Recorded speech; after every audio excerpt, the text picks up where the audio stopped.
Hey, good morning, good afternoon, and good evening to the Flight Sim world. And we are back. This is Viper Strike 95, and today is indeed the day here, guys. This here is the final DC-3 Around the World stream, and today we're here on one final trip. So I hope everyone's doing well here today on this Sunday morning stream. Yes, I decided to start an hour early, but I have something going on at 1, so I decided to start just an hour early. Hopefully this will be enough time.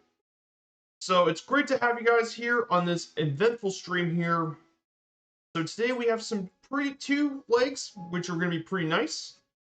Our first leg will be heading from Milan over to the largest city in Switzerland, Geneva. Then from Geneva, we'll be doing one final leg over Lake Leman into the valley to the small town of Sion and land at Lima Sierra Golf Sierra. So that's going to be on the final two legs, leg 64 and leg 65 of our journey. I mean, it's hard to believe that this is the last legs of our journey. Hard to believe this when we started 10 months ago, back on New Year's Day, we started here in Geneva. It was my first stream back in many weeks, actually. I had internet issues and I didn't know if I was going to manage to get the stream going, but yeah, we started back here in Geneva, and now and 10 months later, we made our way all across Europe, the Middle East, all across Asia, from India, from Pakistan over to Japan, crossing the Pacific back to Alaska, make our way down to the Inside Passage to Seattle, going through the contiguous United States and Canada, and then crossing the pond back to Europe via Greenland and Iceland. Now we're here in Milan to complete the last 2 legs of the journey. It's pretty crazy to think about for this journey. So let's go over our map. So the plan for today is going to be like this. We'll start here at Lannat Airport, make our way down, and go back to the Riviera again before circling around the Alps once again, back to the way we did it back when we first did our first day, and make our way to Geneva Airport and land at 04. We might do a little bit of a fly around Geneva before landing. Afterwards, we'll take off, go through Lake Leman, and make our way through the valleys. We'll be flying low and slow through the valleys and make our final landing here at Sion to wrap up the journey after 10 months of flying time on stream. I mean, this is hard to believe, but it's it. The journey is about done. So here it is, the leg 64. Katsu joined the team once again. He went during the last sector. Katsu coordinated an all-intercept over France, took the picture of Patrol de France, and made his way down to Geneva, where they landed on September 12th at 14:45. So it would be early in the morning.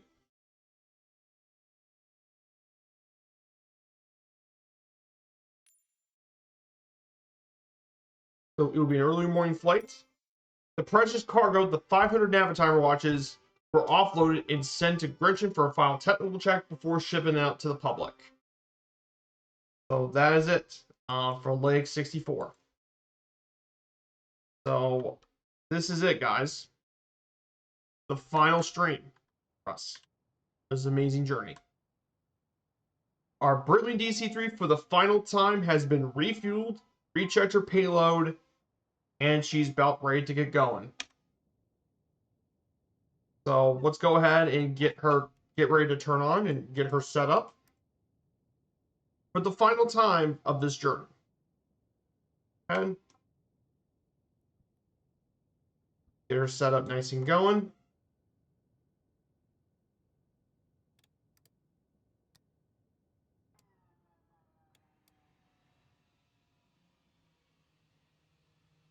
So let's get her going for the final time.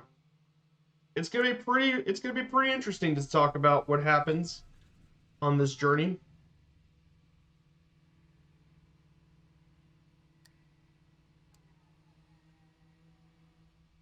So she's already been fueled up and set up for the trip. As we take the DC-3 out for the last time of the journey.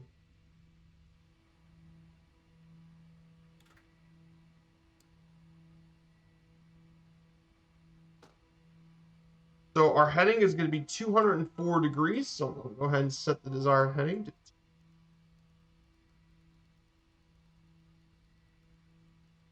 Degrees.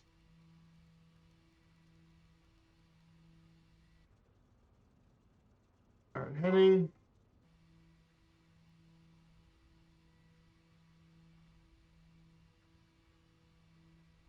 And the heading is going to be set to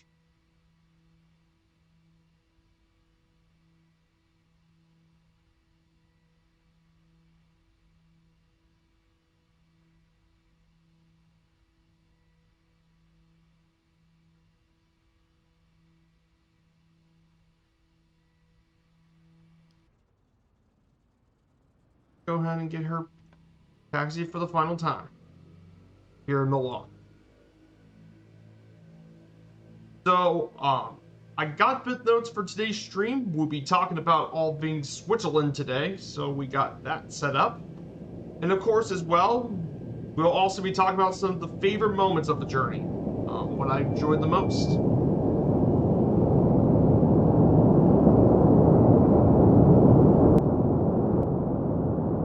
There's plenty of stuff going on.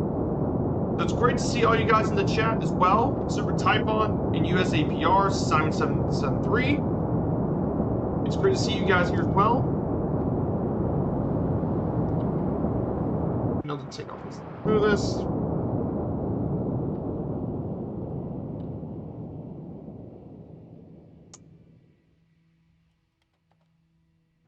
Lock the tail wheel.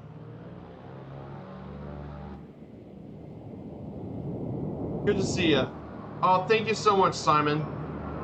It's been 10 months in the making, my dude. But yeah, the world tour is now ready to be completed for the last time.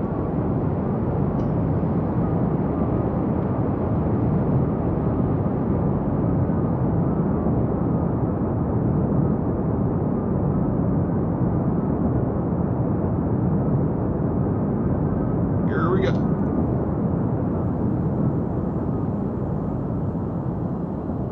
Yeah, absolutely incredible to finish this journey. 10 months.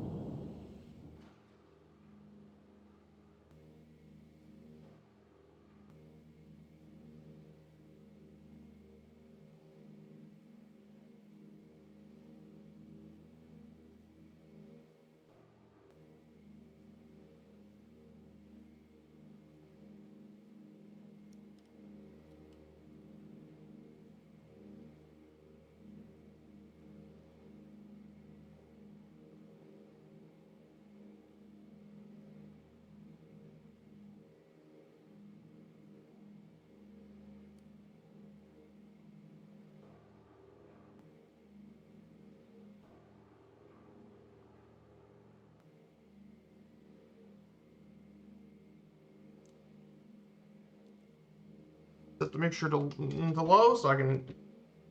But yeah, for this leg of the trip, our cruise altitude today will be 7,000 feet. That would be our cruise altitude for today's flight. You're taking off from my home airport. Ah, nice, Simon. I didn't know Lynette is your home airport. Nice. Beautiful airport. Lynette's a pretty interesting airport as well. It's right next to the city of Milan. It's not the main international airport, but Lynette's definitely a very cool airport. So glad to take off from your home airport, my dude. I flew over Milan last Sunday. Milan's definitely a really cool city with a very rich history as well. So very, very cool.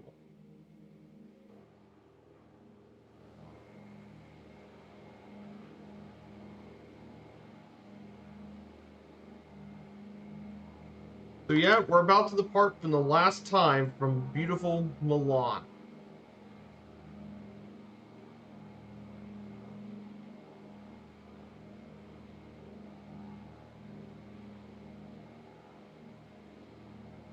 So guys, thank you all so much again for accompanying me on this journey. And we'll be getting ready to go up to beautiful Geneva in Switzerland. So thank you all once again. So our first leg of the flight, our first leg is going to be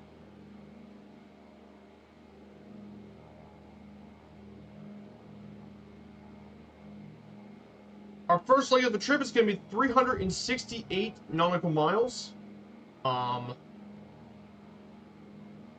Is going to be 368 nautical miles to get there. So we should be getting ready to head out there pretty shortly.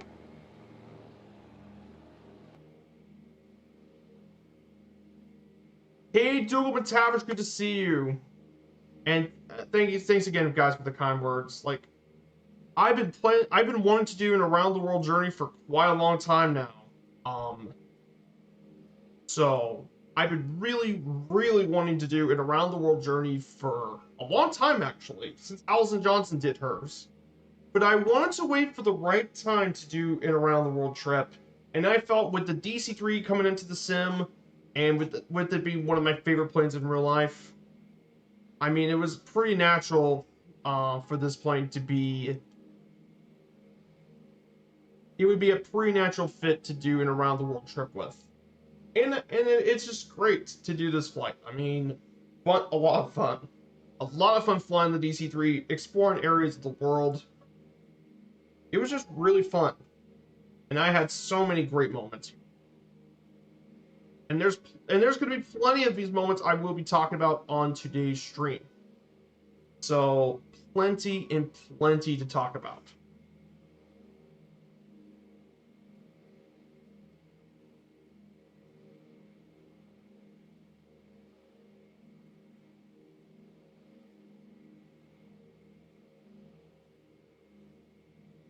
But yeah, an amazing achievement for me at least.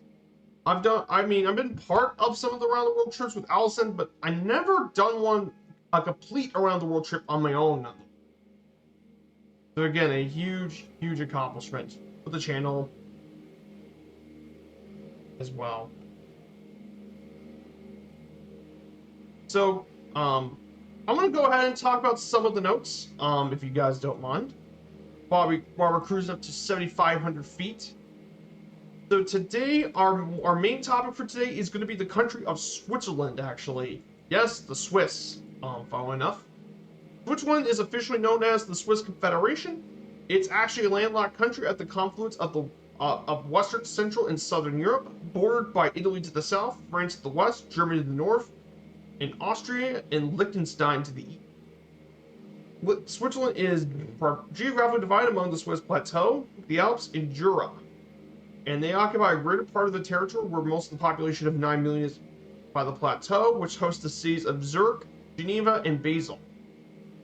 But Switzerland has a very rich history, from the old Swiss Confederacy established in the Middle Ages.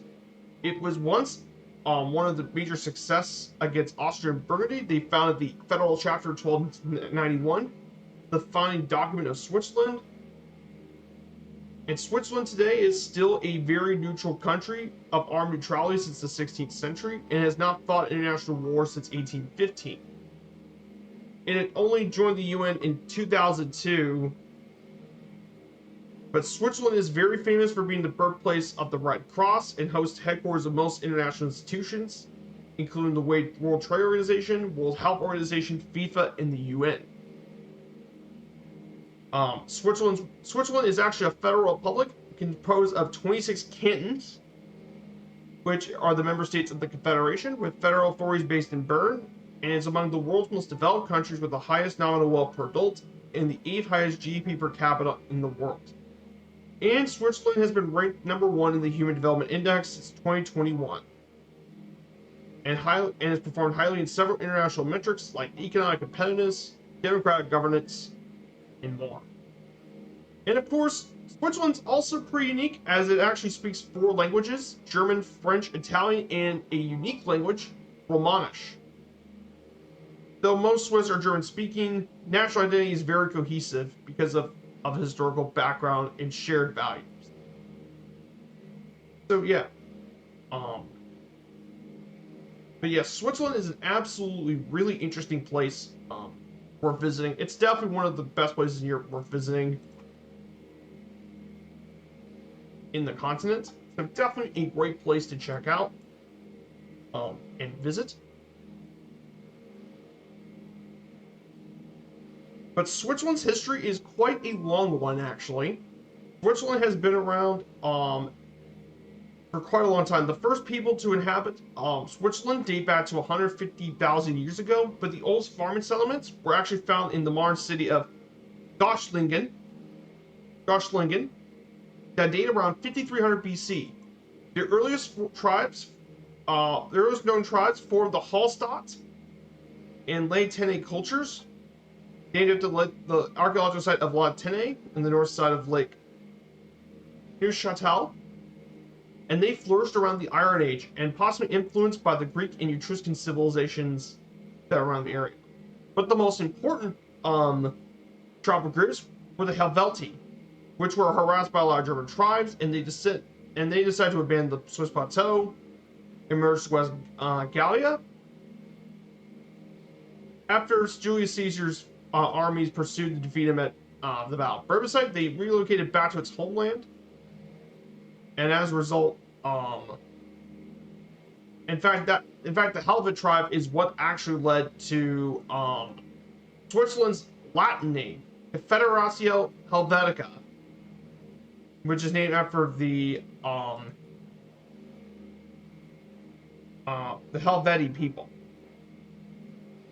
And Switzerland then became part of the Roman Empire during 15 BC, when Tiberius and his brother Drusus integrated into the Roman Empire, and it became part of the province of Gallia Belgica.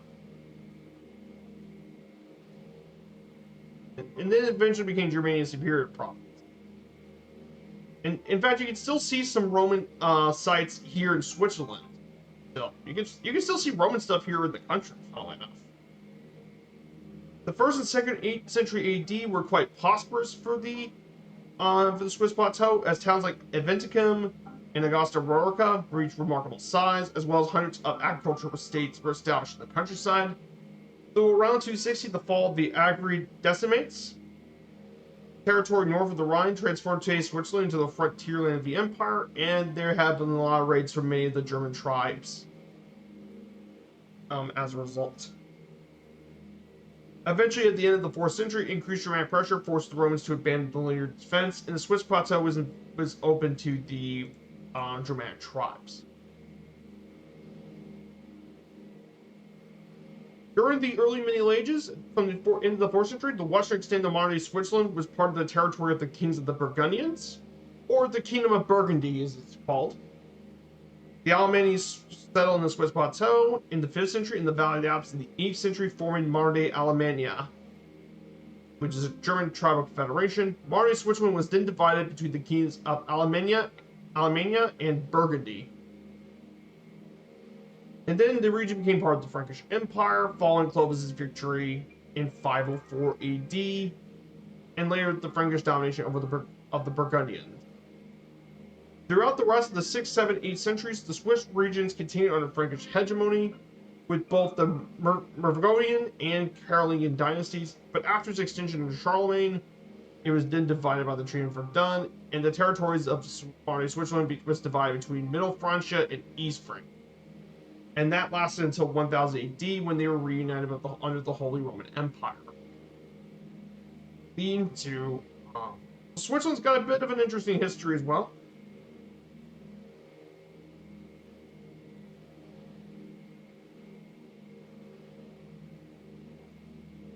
Then, by 1200 BC, or 1200 AD, the Swiss plateau comprised of dominions under the houses of various European dynasties, including the House of Savoy, Thuringia, Habsburg, and Kyburg.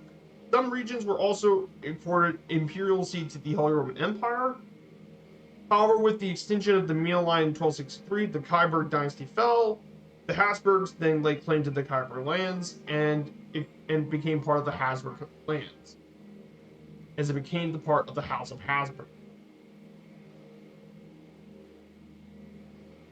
During that time, then there was the Old Swiss Confederacy, which was an alliance of various valley communities in the Central Alps, and was governed by a lot of nobles and patricians of the cantons, who facilitated the management of common interest, peace. And the founding document was happened in 1291, and it was the founding document of the country. Although similar language as decades earlier, and it was agreed among the royal communities throughout modern Switzerland. Starting in 1353, the original three cantons also joined with the cantons of Glarus and Zug, and the Lucerne, Zurich, and Bern city-states to form the Old Confederacy of Switzerland. The expansion led to power and wealth for the Confederation, and by 1460, the Confederates controlled most of the territory south and west of the Rhine to the Alps. And they even founded a university at Basel for radical research. And it turns out the Confederacy was quite successful as well. That's because they actually even beat the Habsburgs too, in multiple battles. In fact, both the Battle of Sempach and Naples. And then over in Burgundy during the 1470s and the success of the Swiss mercenaries, the Swiss became even wealthier.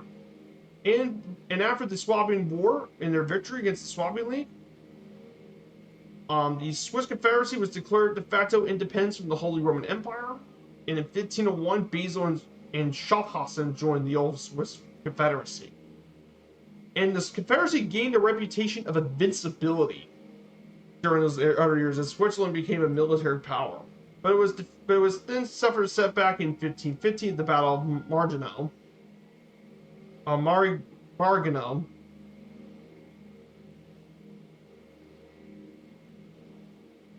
As a result.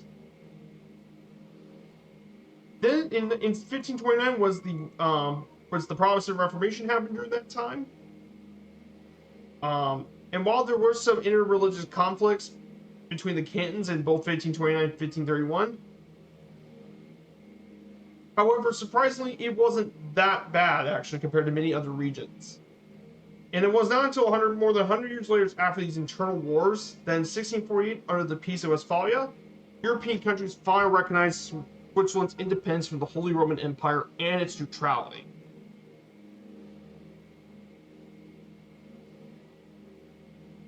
Though despite all that, there was still authoritarianism as well within the families, combined with financial crises of the 30 Years' War led to a peasant conflict. In the background, there's still conflict between the Catholics and Protestants as well throughout the next 50 years.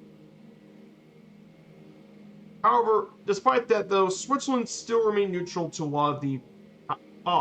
Basel. Basel. Okay, thank you, Google. Sorry about that. I was busy reading.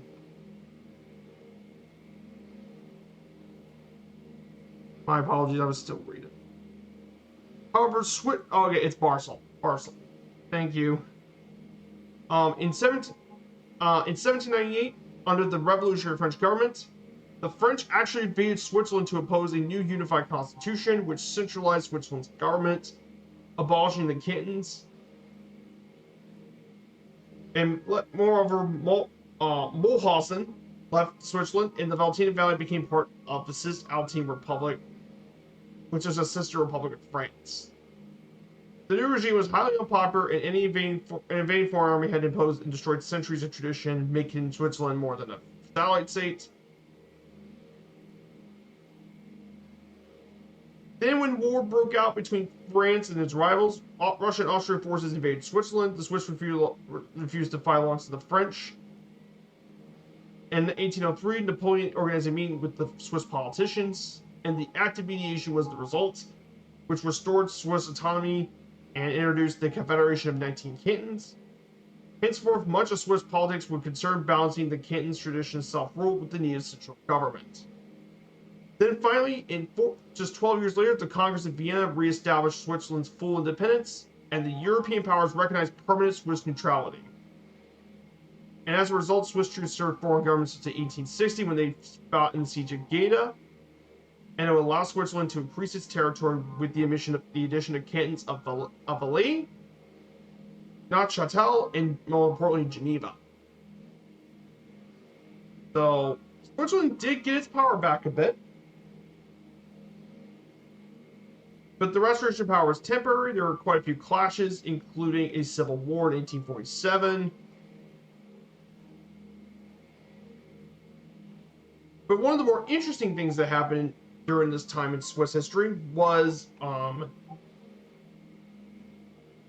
definitely Switzerland's governance. While most of Europe saw a lot of uprisings during this period of the 1840s, the Swiss actually drew up their own constitution that, for much of it, inspired by the Americans, which provides central authority while leaving the cantons the right to self-government on local issues, giving credit to those who favor the cantons as well.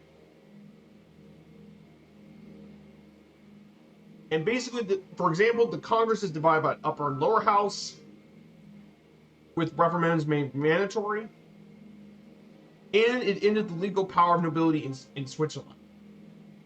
Then they also did a signal system of weights and measures in 1850 as a result. So this new constitution ended up being inspired by a lot of the American stuff, and it turned out to actually help Switzerland keep its neutrality, and actually what kept Switzerland surprisingly stable internally too. And of course, the Constitution in 1891 was also revised for direct democracy, which is very unique among all democratic nations today. Now, during the World Wars, Switzerland was not invaded at all during the World Wars, which I don't think was very surprising. Switzerland was not very... Hey, Ian Fisher, good to see you, and Raleigh Mall, good to see you both. Good day, mates. Let me go ahead and get those two shoutouts. Thanks, Typhon. Check out Raleigh Mall 9, a great friend of the community, a wonderful friend from the land down under. He does a lot of historical streams with Australia. Does tons of stuff with that. And then Ian Fisher, good to see you, Ian. Check out his stream. He's part of the E2A Misfits from P3D. A great friend of the community as well. Great. So yeah, Switzerland, I agree. Switzerland's an absolutely beautiful place. It's definitely on my bucket list to visit is Switzerland. Switzerland's a beautiful place for visiting for sure. Yeah, you got to bike and a motorcycle. Absolutely. Switzerland's got some amazing places to drive around. There's tons of great places to drive around. And I mean, there's so many great cities in that country. Geneva, Basel, Zurich, Bern, Sion, St. Gallen. There's Lucerne as well. The Sea of Luceren's also around this area. That's a great place worth visiting. I mean, there's also tons of natural scenery like the Matterhorn, Mount Blanc. Mount Blanc's not far from this area. I know it's part of France, but that's not far from Switzerland. And there's so many great resorts too. I really want to check out the Swiss.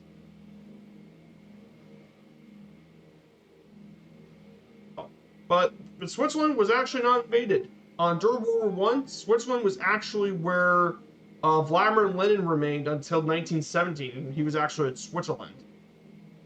There was a lot of questions about Swiss's neutrality, but Switzerland joined the League of Nations.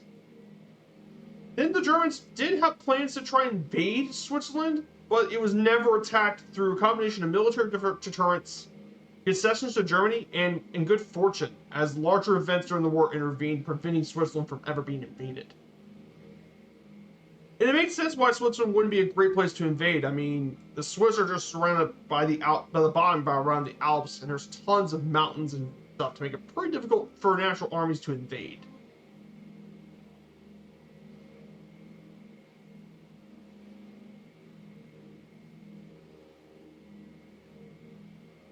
And of course, as well, Switzerland also benefit, though Switzerland couldn't have trade by both the Allies and Axis.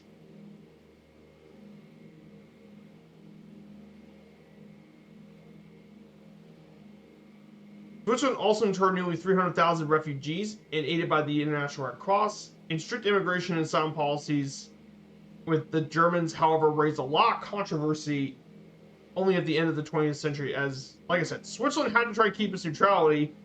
But the issue with that is you also have to collaborate with the Germans. That is like a catch-22 situation, if you know what I'm talking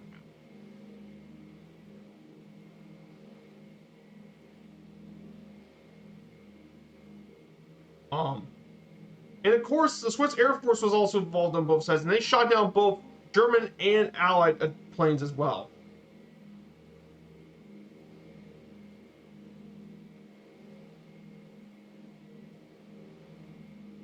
And of course, I mean, it just had a lot of issues with all that. After the war, the Swiss government exported credits through charitable funds known as the Schweizer Spende, and donated to the Marshall Plan, and benefited the Swiss economy. And speaking about World War II as well, the Swiss attitude towards refugees is still very complicated and controversial, because while it did admit over 300,000 refugees, they also refused tens of thousands more, including Jews persecuted by the Nazis. as a result. So Switzerland, World War II in Switzerland is very complicated because like they're trying to keep their neutrality and all that, and it's just brilliant. I mean, for them not to get invaded by both world wars is um they got very lucky about that for sure.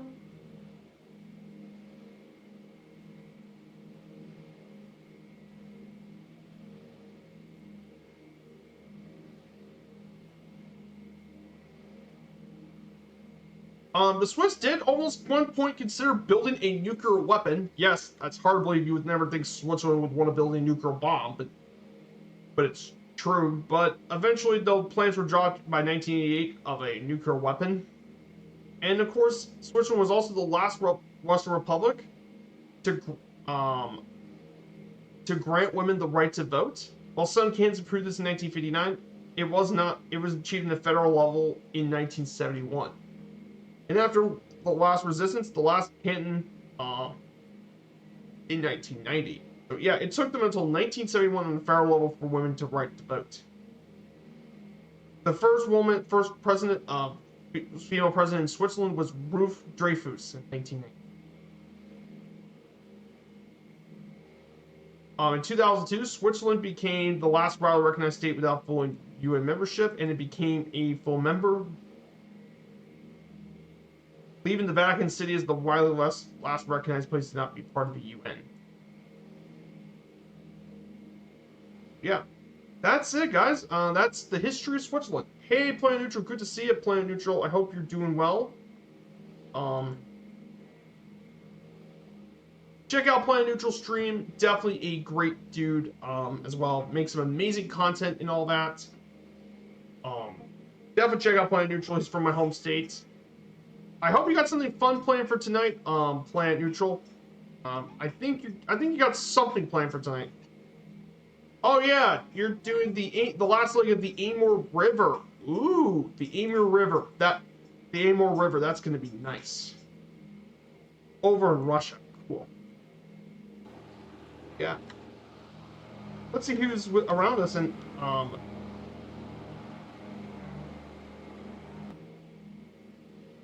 if you look behind us to our left, we can actually see the Italian city of Genoa. Back in the old days, Genoa used to be one of the maritime republics of Italy during that time. It was once one of the most richest and most successful of the Italian city-states for a couple centuries. But the city has a very, very rich history for maritime trade.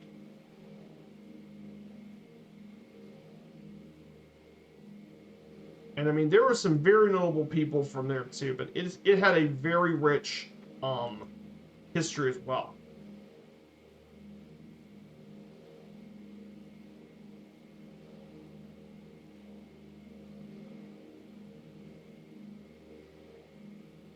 And actually, Christopher Columbus was born in Genoa as well, and he was involved in many of his explorations across the New World.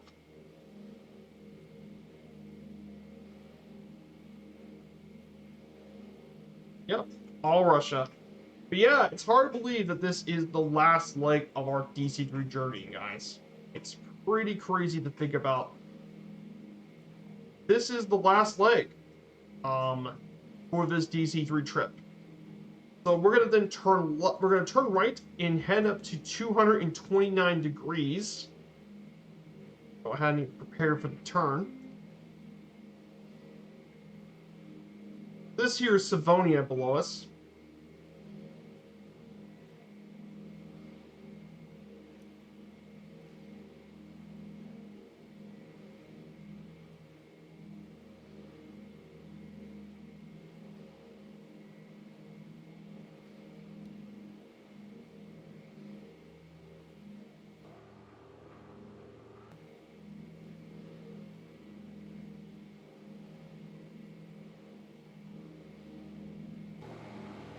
Yeah, there's Savonia down below us.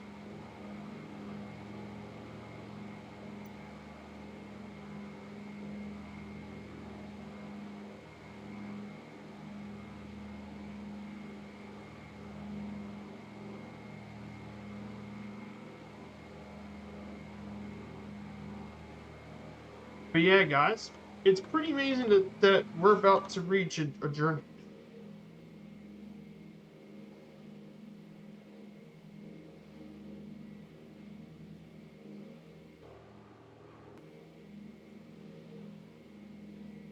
We're going to continue on this way for 61 nautical miles. So yeah, guys, I hope you guys are enjoying your weekend so far. I hope you guys have had a great weekend so far on stream.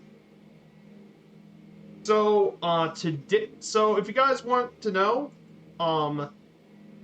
so on Friday, I went to an event from H&B, Hillwork and Bradsby. My dad actually works there. I went to the local legend event for Major League Baseball player Ricky Henderson. So we actually got to go to the event with me and my dad, and we actually got to not only get to see Ricky Henderson, I actually got to meet him in person, shook his hand, and took a picture with Ricky Henderson. I'm very privileged to do that. To meet not only he's not just any baseball player. Ricky Henderson is one of the greatest baseball players of all time. I mean, the most feared base runner in sports history. I mean, the dude's an MVP, 10-time All-Star, 2-time World Series champion. And of course, he led the AL stolen bases 12 times. Just a speed machine.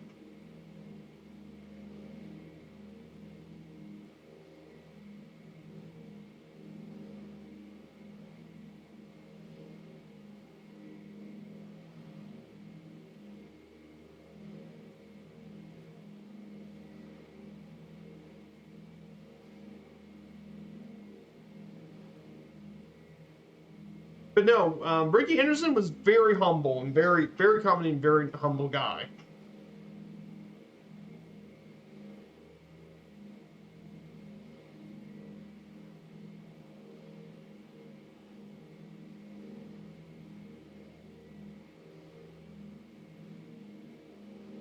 But yeah, very, very cool guy.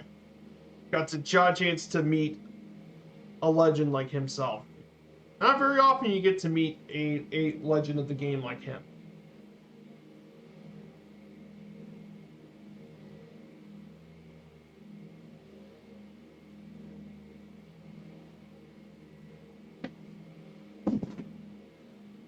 Yep.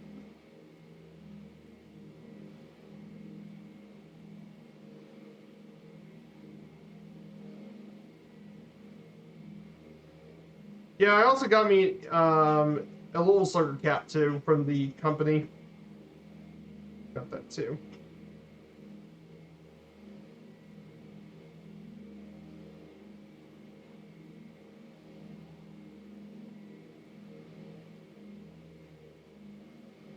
So yeah.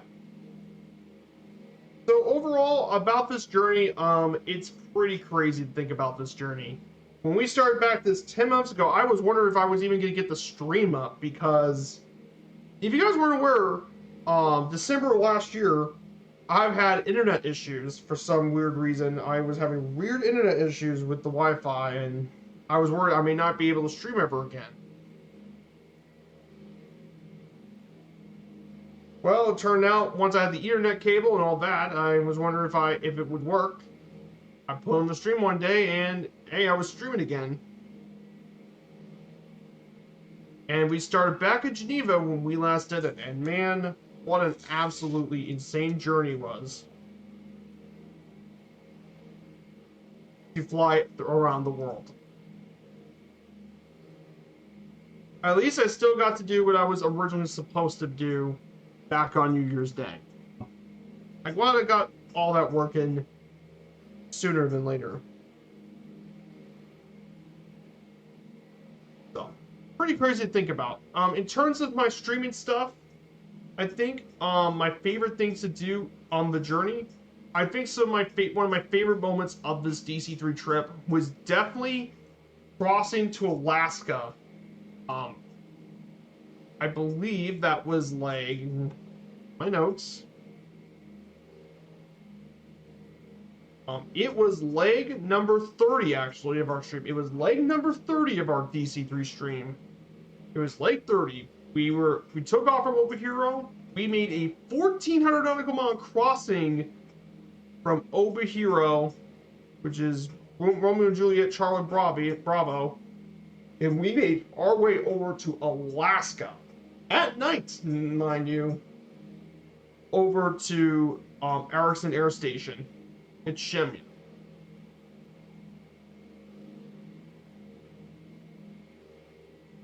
It was an absolutely insane stream, though. 8 hours is the longest I have ever done a stream, which is a new record for me. It broke my previous longest, which was a July 4th special stream from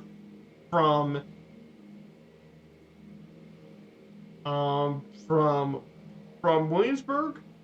It was a stream that went from Williamsburg all the way to Boston.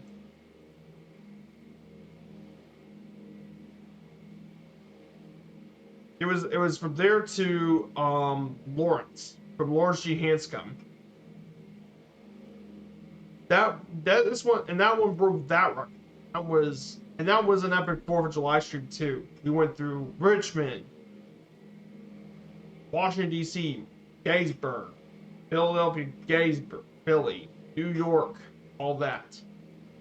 But yeah, that was my longest stream, and I think it's still gonna probably be my longest stream. I mean, the new around the world trip is gonna have some pretty long stuff, but I don't think it's gonna be that long. I try to keep it within 2-3 hours for this one, for that one. But yeah, it's pretty crazy to think about. That was definitely my favorite one. But there were so many amazing places to check out. I think some of my favorite places to explore, I mean, obviously the continental United States was fantastic to explore. We got to see Granite Canyon, Monument Valley.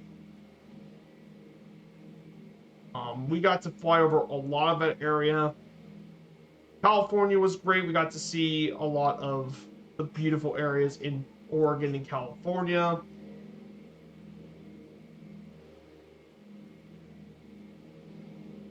That was great to see.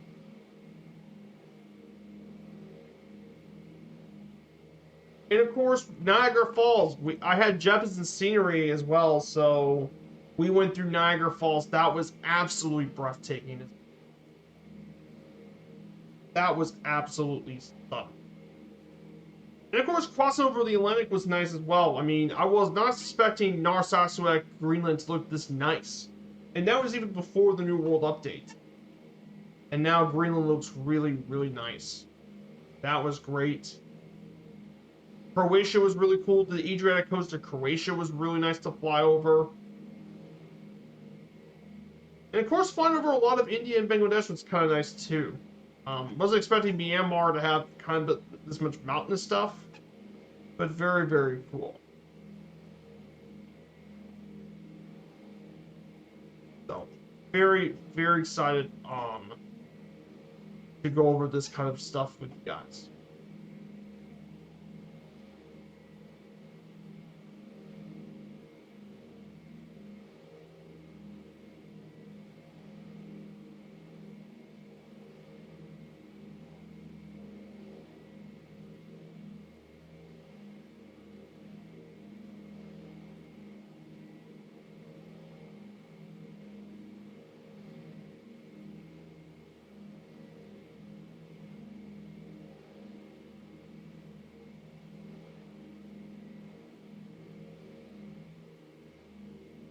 Beautiful stuff. There were so many great moments. Though my least favorite moment was that time in Phuket. If you guys weren't there in Phuket, we went from Chiang Mai to Phuket, and I forgot to change the fuel tanks that one time, and I crashed before as I was trying to get to Phuket. It was the only time I've actually crashed on this journey. But yeah, it learned my lesson. Always check the fuel tanks. Always check. Always check the fuel tanks and always switch. So, I take that as a lesson that I should be learning next time around.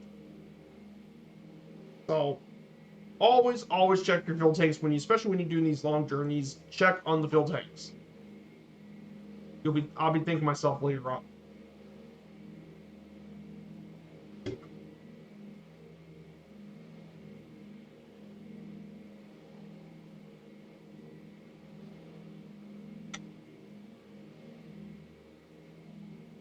So once we get to Geneva,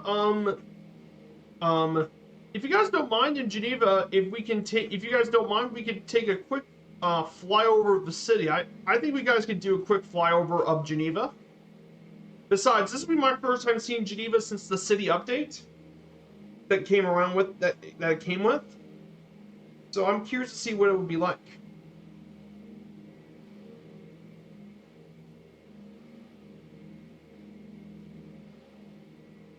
So be very cool to check out the scene.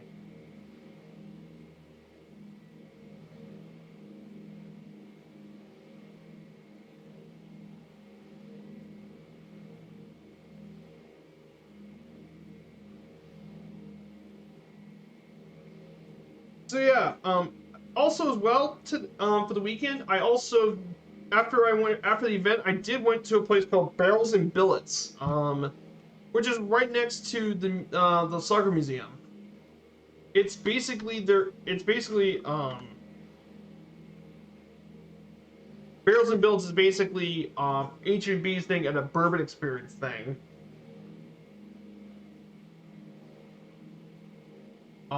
It's a very popular thing. It's got really great reviews on Google. 4.7 out of 5 from Google reviews.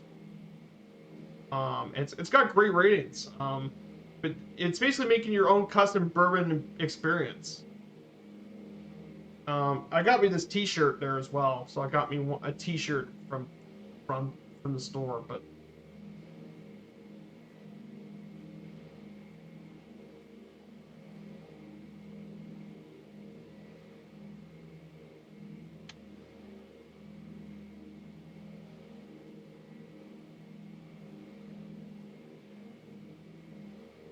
But yeah, you can basically make your own bourbon. Um, and you can make your own bourbon. You could do flight school. You can do bourbon tasting and all that.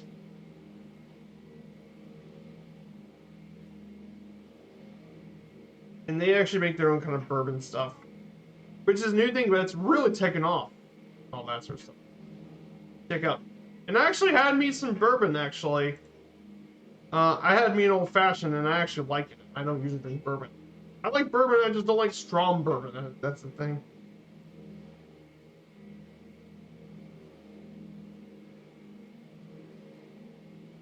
But it's a very cool place to visit.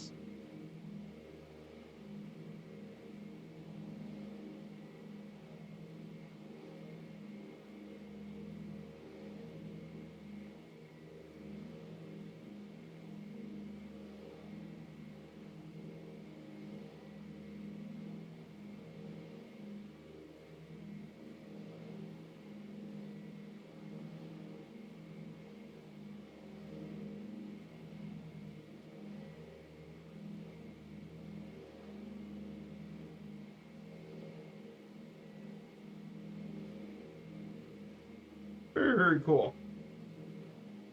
But it's a really cool place to check out.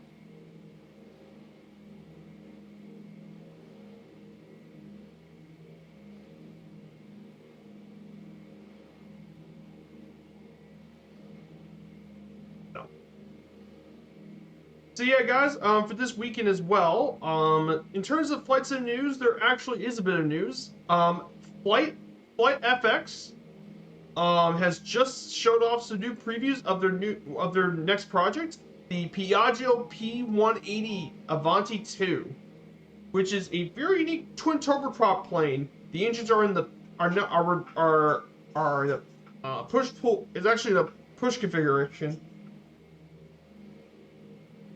And it looks really nice. The Piaggio looks absolutely stunning as well.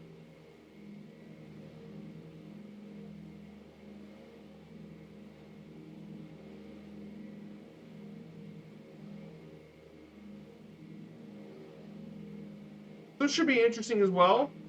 I know the C-160 finally released a new update, not only fixing the multiplayer sounds, but apparently it features dynamic payload, object dropping, enhanced flight plane management, a heads-up display, and some bug fixes. So that's going to be the new C-160 update, which is going to be very, very nice for all the pilots who fly the C-160.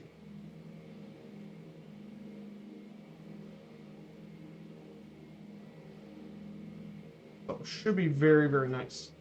Oh yes, and they are making the Citation X. That is also confirmed from the website from MSFS add-ons. That's also confirmed.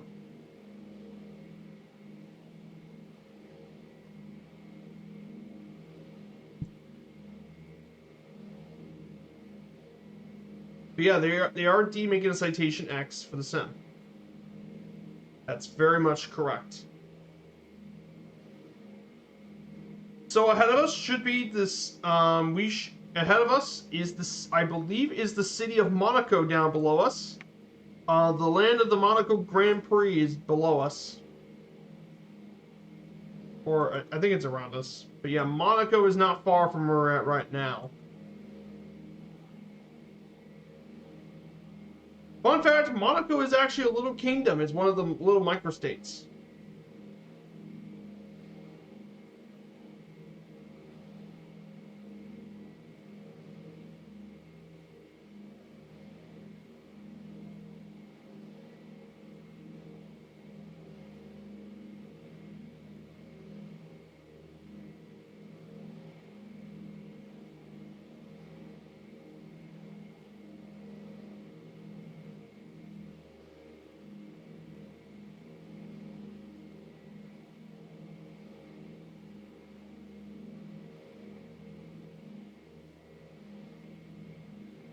So, but absolutely beautiful areas here today.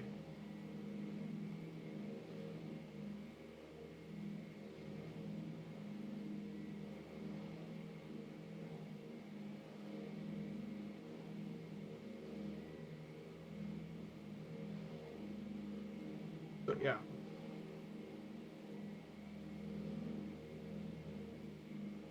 Yeah, here's Monaco, down below.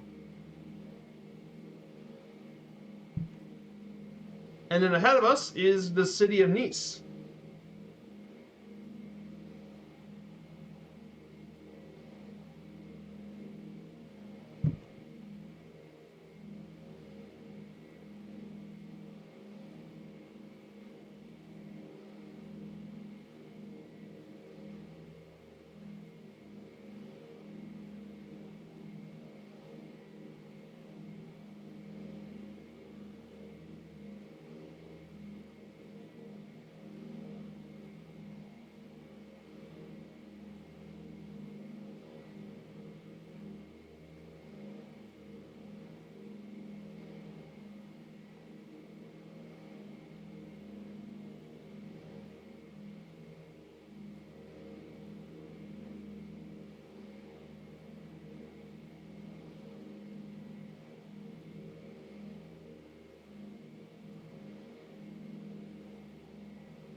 And of course, you can't forget about the historic city in front of us.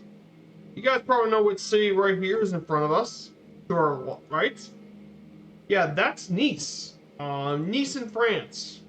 Very historic city in France.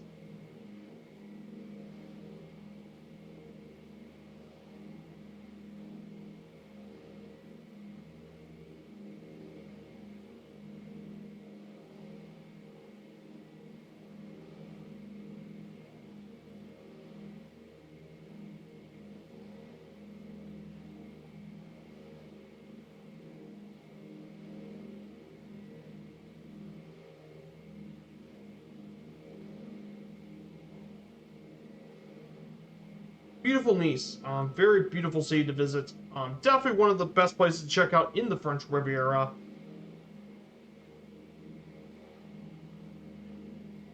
I'm going to go ahead and start changing the desired heading.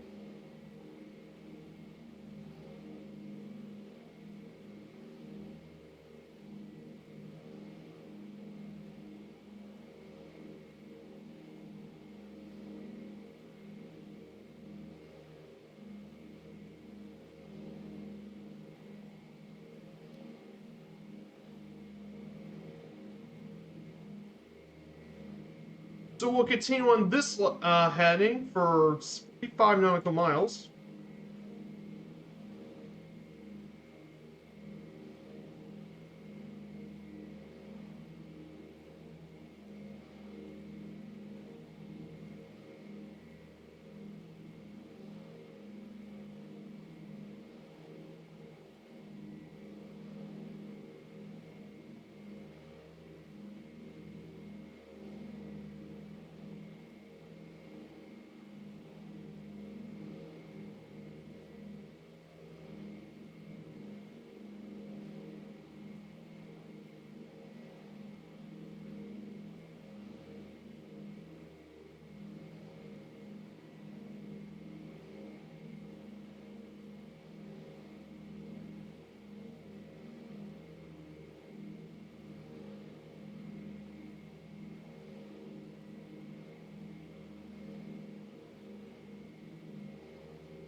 Beautiful Nice Airport. Nice Airport is also a handcrafted airport. I believe that came with the French update. Is Nice International. Absolutely beautiful airport.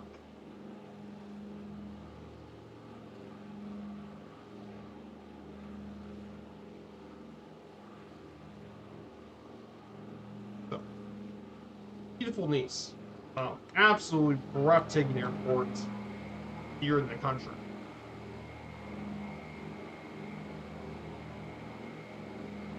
So we're gonna just show over the scenery here at Nice, making our way over to the countryside.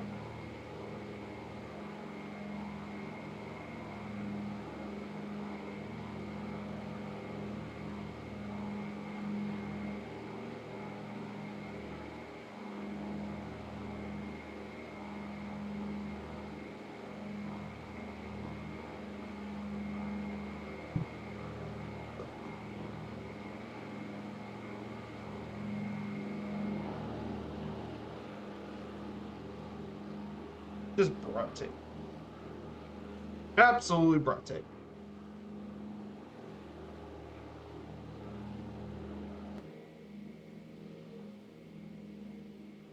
So let's go over some bit and more notes about Switzerland. So of course we got to talk about Switzerland's geography. Definitely one of the most unique things about the country is its geography, including some extremely diverse landscapes and climates around a small area of 41,285 square kilometers.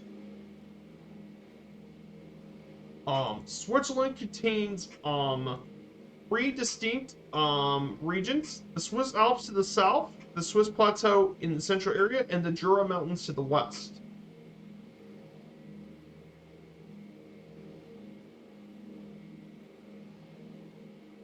The Alps are a mountain range around the central and south of the country, and it constitutes around 60% of Switzerland's area is the Alps, and they contain some pretty high peaks there as well.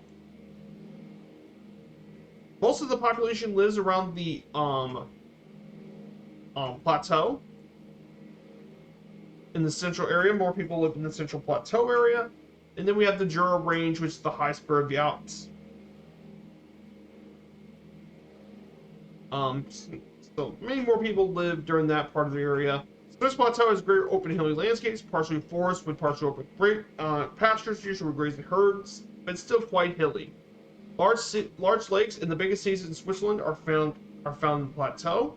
The highest point in the country is Dufourspites, which is the highest peak in Switzerland. at around 4,634 meters or 15,203 feet. It's the second highest mountain in the Alps after Mount Blanc.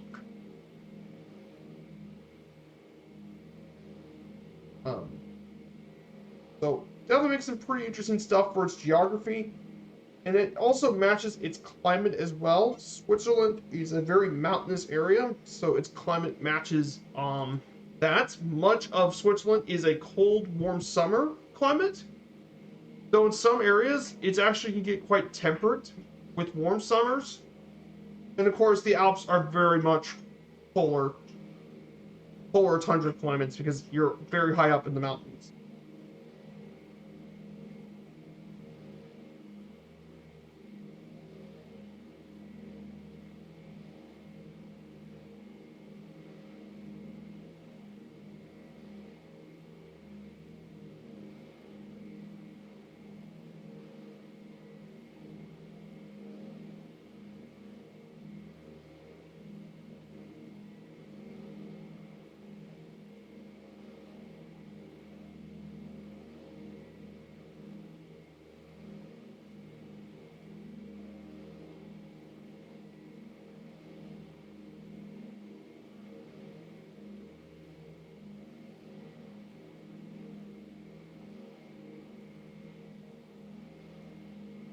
Definitely pretty much matches it.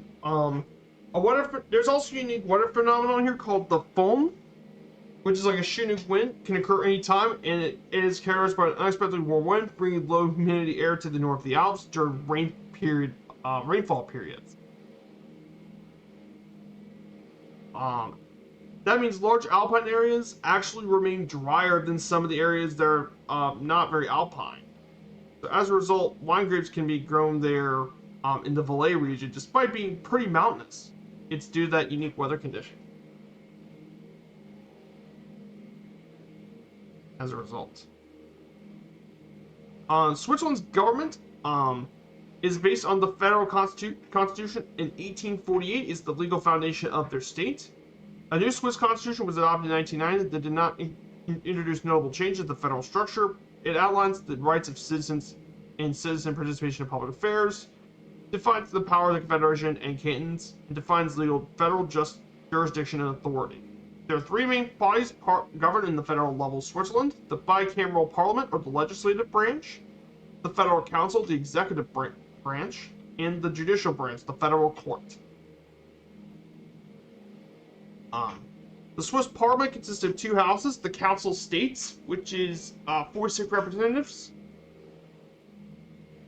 and there were basically two from each canton and four from each and one from each half canton, who are elected under a system determined by each canton, and the National Council, which is 200 members elected under a system of proportional representation.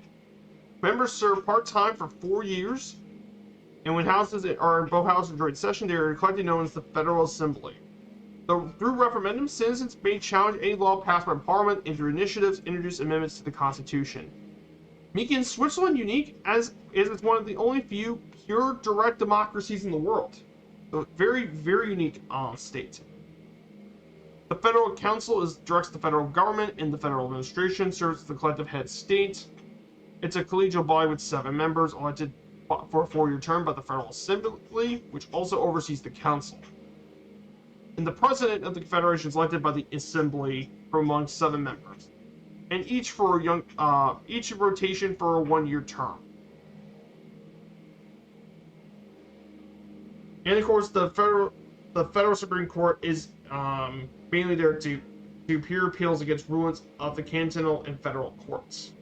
But yeah, one of the most unique areas about Switzerland is its direct democracy, and it's a hallmark of Switzerland's political system as a result, which is extremely unique. They can call on federal referendums basically on signatures of law, and then there is also constitutional amendment as well, based on the voters. Which again makes Switzerland a very, very unique country.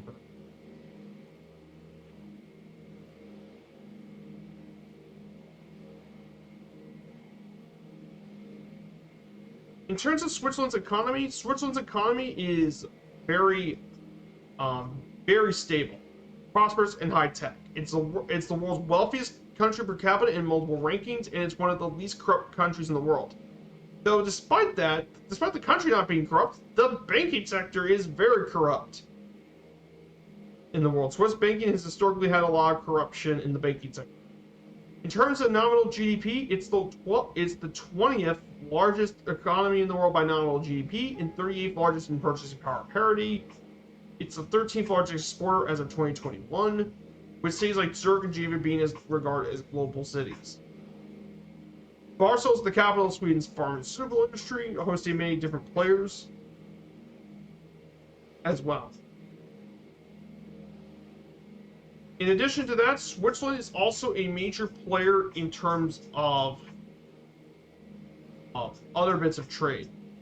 In terms of Switzerland, Switzerland's economy is the most competitive in the world and fifth globally in 2019.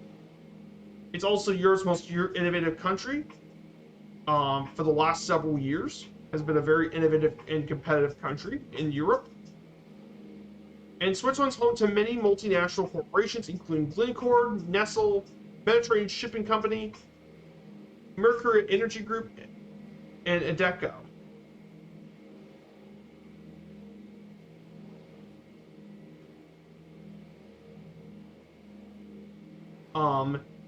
In terms of taxes, Switzerland is a tax haven, featuring low taxes. Tax revenue to GDP ratio is one of the smallest of all developed countries. So taxes are used quite a bit here as well. So do keep that in mind about Switzerland. They do keep their taxes kind of low.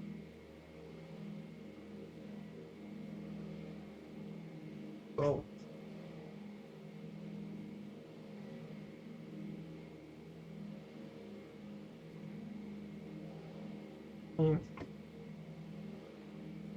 So do keep that in mind.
This area here is so beautiful here too.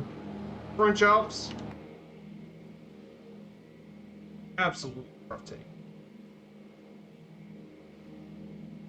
Now, in terms of for our next around the world trip, we will be starting on January 30, December 31st.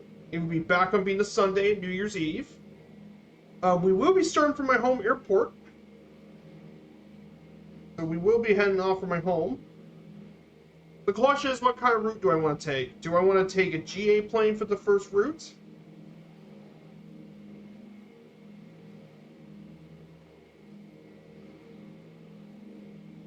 Or do you guys want me to take a business jet? But basically, I really want to get to the Bahamas as early as I can.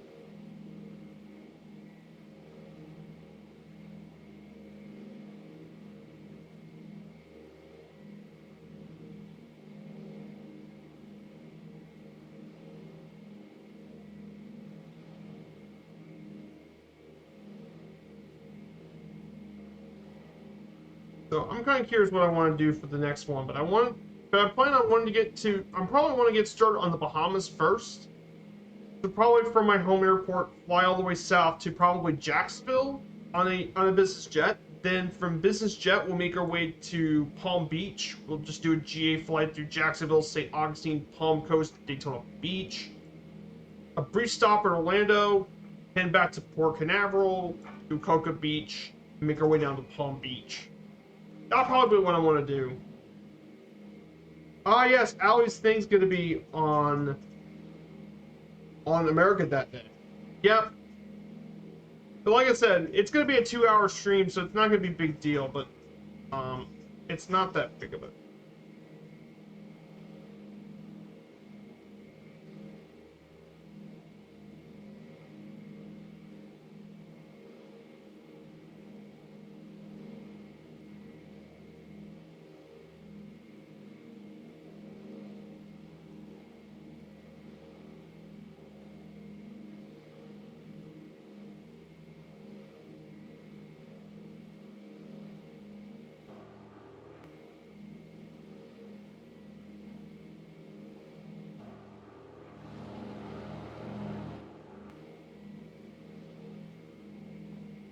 But yeah, Allie's thing is starting today. Yeah, Allison's doing her thing, but I mean that's why I'm probably gonna do the around the world trip.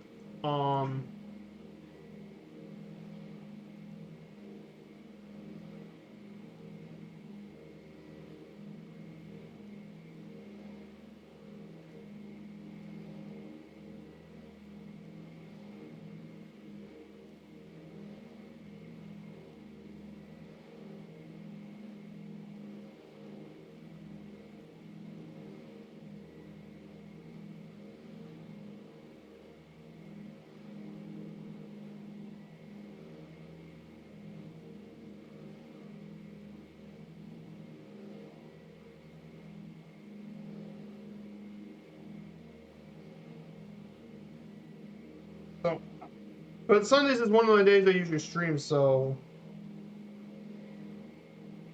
the only and I've already set up the schedule for the next around the world trip. But basically, my around the world trip is gonna be Fridays and Sundays is gonna be that around the world trip. So that way I have Friday, that way I have Monday, Tuesday, Wednesday, and Thursday to get notes for the around the world trip. That way I have more days to do notes and stuff. So the schedule for probably what's going to be for the around the world trip when it comes is going to be it's going to be Fridays and Sundays for the around the world trip, and then Wednesdays is going to be wildcard Wednesdays, which is going to be either GA or airliners, and we're going to mainly visit places that we haven't visited for the around the trip yet, or aren't part of the flight plan for the around the world trip. Because not every part is going to be featured in this flight plan.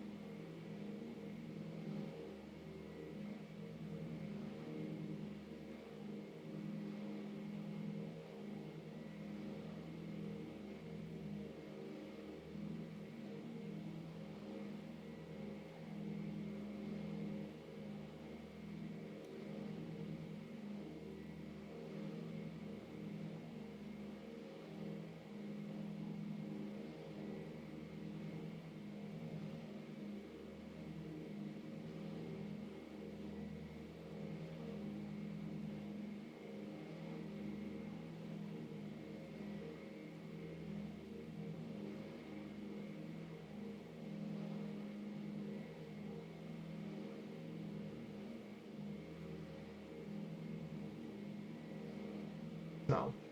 That's going to be mainly my thing is going to be there. I know that that's the case. So basically it's going to be, my plan is from my home airport to Jacksonville, then a Florida beach coast trip through across the Florida coast. We'll be making our way over to beautiful Palm Beach. Then from Palm Beach, we'll make our way over to Nassau. We'll be flying through much of the Bahamas.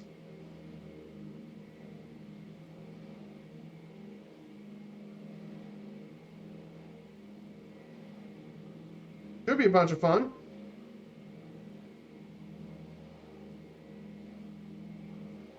And of course, And then from there, we'll just go through the entirety of the Caribbean.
So I think that's going to be my main plan. Is going to be from my home airport, Jacksonville, Florida coast. Then do GA flight over Bahamas. Then I do the ATR from from from Nassau to Havana via Key West. Then do a flight across the island of Cuba. Then do a hop over to Jamaica, explore the island as well, and just do all that. But basically, that's just what I'm thinking about planning for the around the world trip. I want to take my time a bit with this one for the next one, obviously, because, well, we're visiting every country in the world. But I want to try to keep as much of a mix as I can between GA and the airliners. That way we can keep things fun and interesting. Don't want anything boring. I thought that would be a great way to keep things interesting.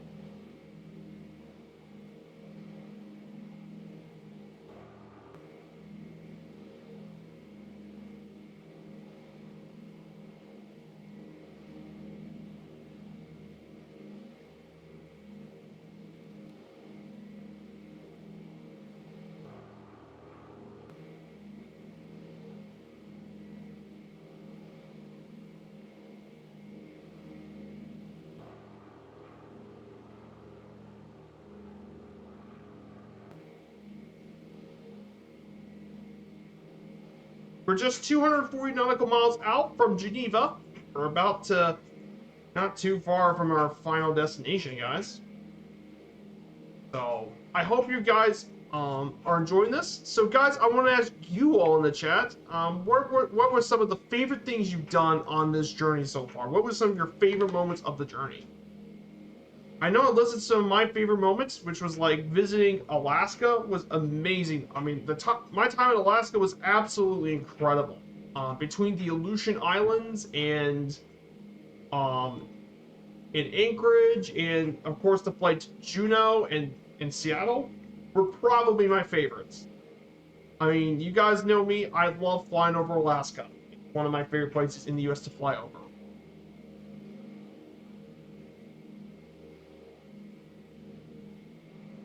So those were some of my favorites to do as well.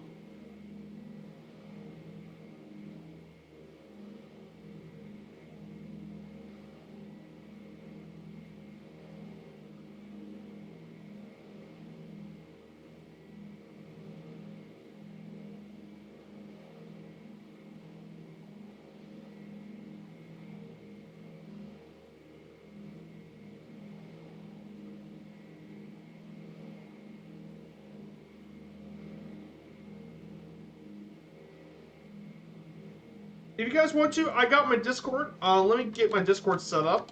If you guys want to check out my Discord, go ahead and join on it if you're interested. I got it set up for you guys to check in and join.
though. So let's go ahead and cover more of our Switzerland notes. Let's talk about some more Switzerland stuff.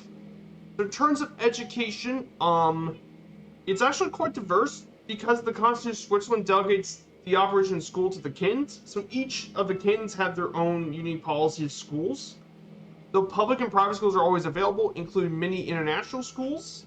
In terms of primary education, the minimum age for primary school in Switzerland is 6 years. Most kins provide a free children's school starting at age 4 or 5, and it continues until grade 4, 5, and 6, depending on the school. Traditionally, the first foreign language school was one of the other Swiss languages. Although in 2000, English is elevated as well. At the end of primary school begins secondary school, where pupils are assigned according to their capabilities to one of several sections. The fastest are taught to advanced class, while other students receive education adapted to their needs. In terms of tertiary education, they host 12 universities, 10 of which maintain at the cantonal level.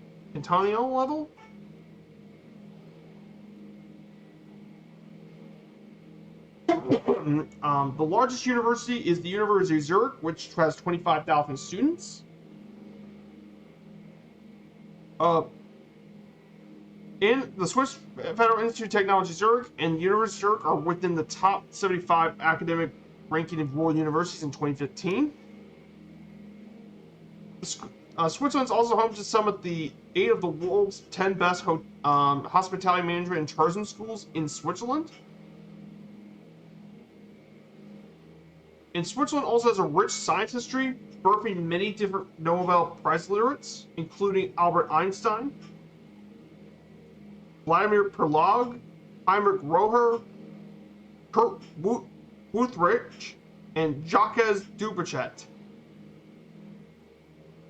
In total, 114 literates across all fields have a rich relationship here in Switzerland.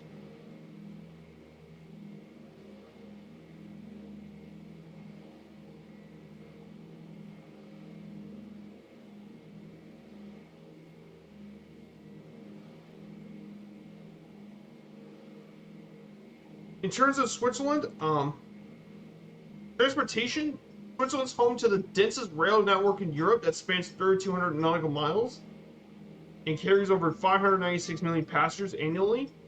East Swiss has traveled around 2,500 kilometers by rail, more so than any other European country, and virtually 100% of all the electric railway network is electrified.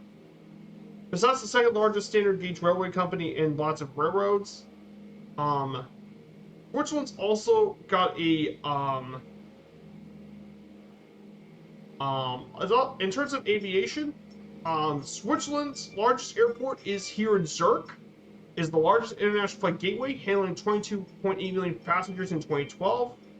Other airports include Geneva Airport, Euro Airport, Barcelona Mulhouse Freiburg in France, Bern Airport, Lugano, St. Gallen, and Sion Airport. Oh yeah, and by the way, for Zurich, if you guys aren't aware, Zurich is actually one of our hubs here for Firefly Air. It's one of our Firefly Air hubs. This is in Zurich. It's our main continental Europe hub. And I mean, I really do like Zurich. Zurich's a great hub. Very glad to have it in part of our network. Good to see it, Echelon. Here's Echelon's stream. Check him out. He doesn't really do Fight Sim. He does quite a bit of other platform stuff, but he's also a good friend of the community, so check out Echelon's channel. But I do want to go ahead and talk about one of the languages here in Switzerland. Yes, Switzerland has 4 national languages: German, French, Italian. We already covered the other 3 languages on their stream, but today we're going to talk about Romanish, a language that is unique only to Switzerland, is Romanish. But yes, Romanish is one of the other Romance languages, one of the other of the Romance languages spoken here in Switzerland. But it's a very unique language. It's spoken predominantly in the canton of the Grisons, and it's one of the descendants of the spoken Latin language in the Roman Empire, where it replaced the Celtic rated languages spoken in the area. But really unique about Romanish is it's strongly influenced by German, as well as Latin is also influenced a lot by German tradition. And the language has retreated to its current area over the centuries, being replaced by other areas of German. Though Romanish declined by the 19th century due to industrialization of Switzerland, however, they had a literary revival and a language movement dedicated to halting their language. And so far, it's actually been pretty stable. Around 40,000 Swiss residents spoke in Romansh in 2019. And there's even 5 different dialects of the language as well, which is Sursavan, Valander, Puter, Sumerian, and Suits Sylvan, each with its own standardized written language as well.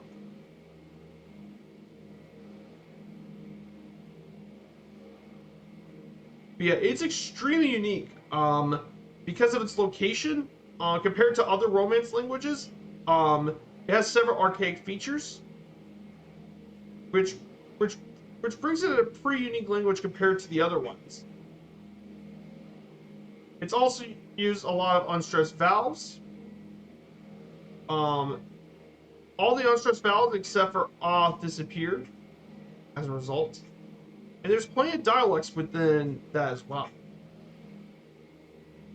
And that's reflecting quite a bit of the words they spoke here in Romanish as well.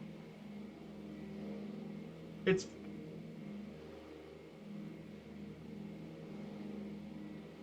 so, for example, if you want to say now here's some Romanish words to learn while visiting this part of Spanish, and like I said, here's some words and phrases learned in this very unique language. It is very unique. Welcome is Bonvegni, Bainvegni, Bainveggie, Bainvegni, Bainvegni. Then general greeting is actually quite unique. Ciao is hello. But he also says Tagau and Allegra. Allegra. Yes, that's actually how they speak in Romansh. And that's dependent on the different regional dialects. So do keep in mind, some of the words actually come from different dialects and variations of the language. So do keep that in mind. If you have multiple language, it's because, well,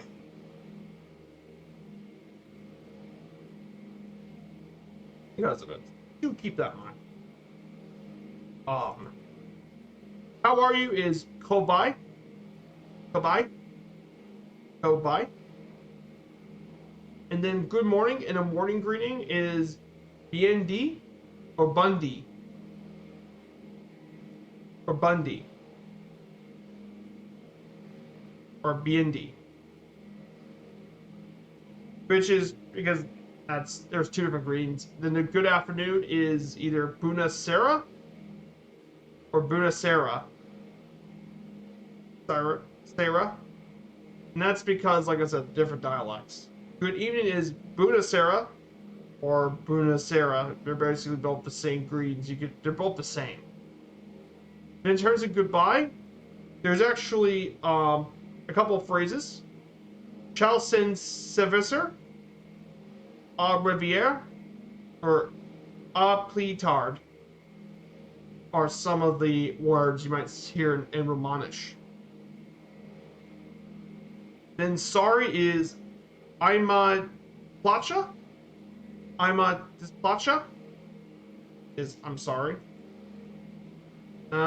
Please is per posture. Per posture.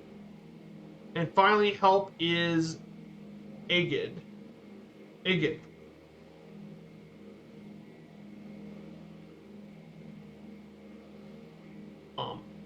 So yeah, that's the words in Romansh. If some of them have different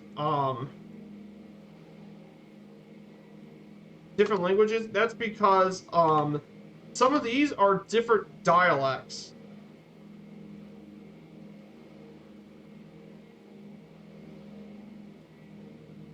So do keep that in mind that Romansh is a very unique language with its unique dialect.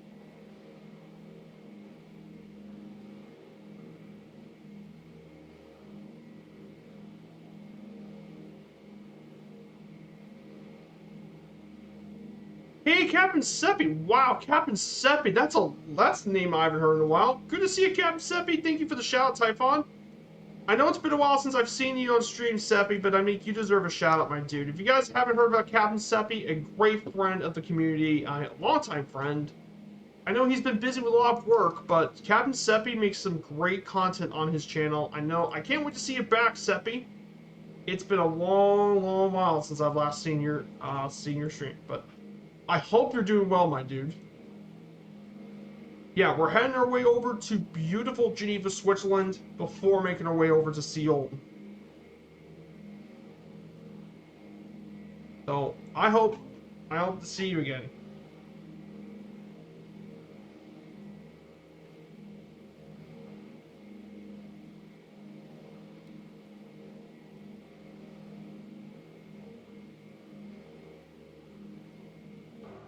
But yeah, we're in beautiful France.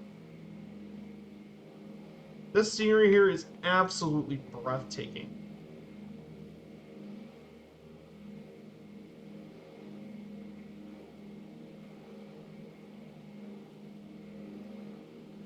So yeah, we're just 127 nautical miles out from our destination here in Geneva. So we are not far out of Geneva. But yeah, I'm doing well, Captain Seppi. We're about almost done with the journey, my dude. We only got 2 legs left of the journey and we're done. I mean, it's hard to believe this, Seppi. I started this back on New Year's Day. And we started here in Geneva and we went all around the world. We went through France, Italy, Croatia, Greece, Israel, Jordan, over Saudi Arabia, Bahrain, Qatar, the UAE, Pakistan, India, Bangladesh, Myanmar, Thailand, Malaysia, Singapore, the Philippines, Macau, Taiwan, Japan.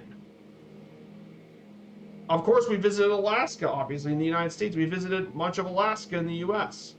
Went down through to the continental United States, Canada, Greenland, Iceland, back into the UK, returned back to France, fly over Germany, Austria, flew over Slovenia, back into Italy again, and then now running back into the French Riviera, back to Switzerland.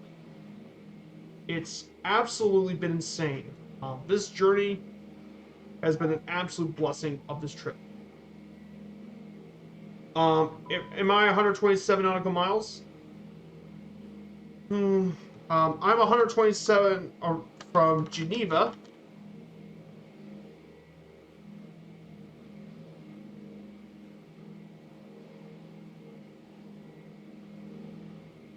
And we're about 190 from completing the rest of the journey.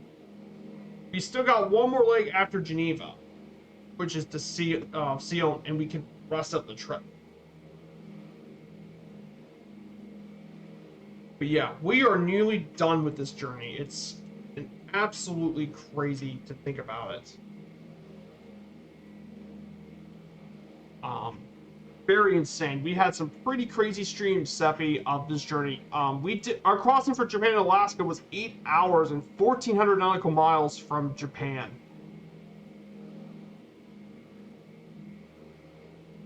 So, very, very poor. But yeah, this is my first ever around the world trip I got to complete, which is a huge accomplishment for my channel.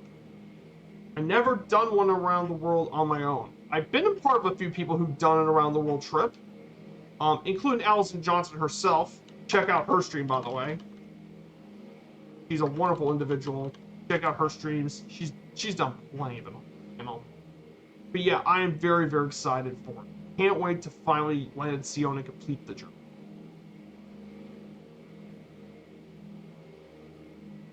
So,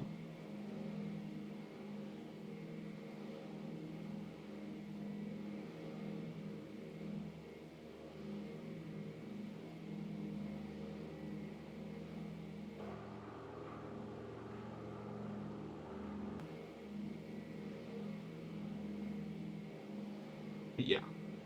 Now, Seppi, I've been planning on doing a new around the world journey. New Year's Day is actually where New Year's Eve actually is when I'm going to start my next journey, and I'm planning on visiting every single country in the world. We'll be doing flights through nearly every country. So we'll be starting from my home airport at Juliet Victor Yankee.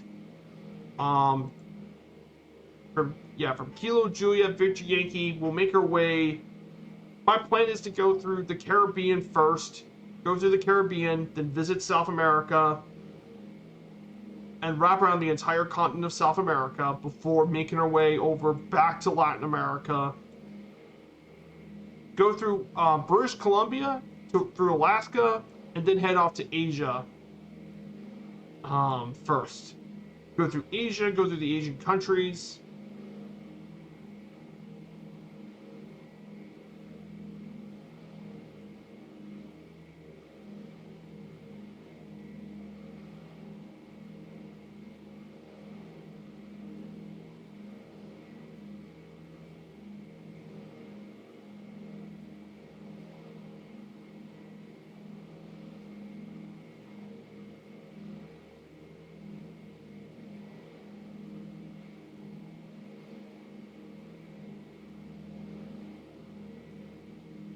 Yeah, that's basically my plan. It's going to be a mix of airliners and GA.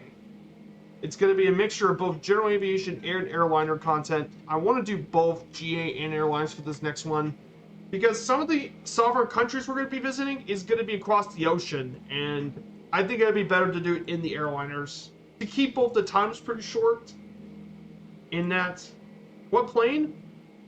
Well, it's actually going to be a mix of planes, mix of GA and airliners. It's going to be a mix.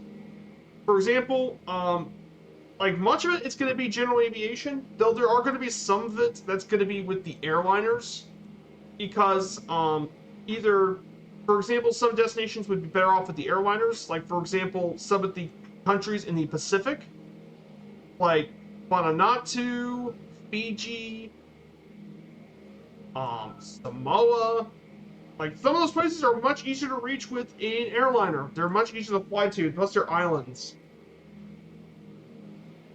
So we'll reach all those. But trust me, there'll be plenty of general aviation stuff too. I mean, we're still a GA focused channel, so I'm just gonna do a mix of it because it'll be faster and more importantly, we could spend. And then if we need to spend time in general aviation, we can do that. It's just flexibility. That's the main reason. I wanted to be flexible. Yeah, but this is my most ambitious journey of the entire thing. It's going to be 2 days a week as a result. I'm going to move the around the world stuff to 2 days a week. So that way we can cover things a bit quicker. I still want to leave one of the days of the week to be open for normal streaming stuff, which will be probably Wednesday.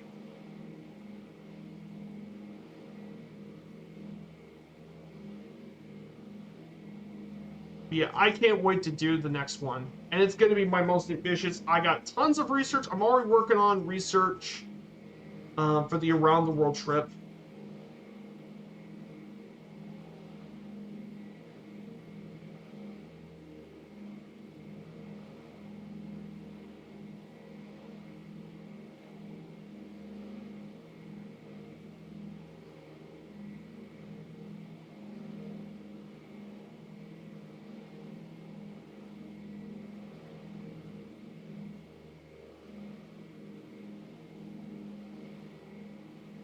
Next one's going to be the weather.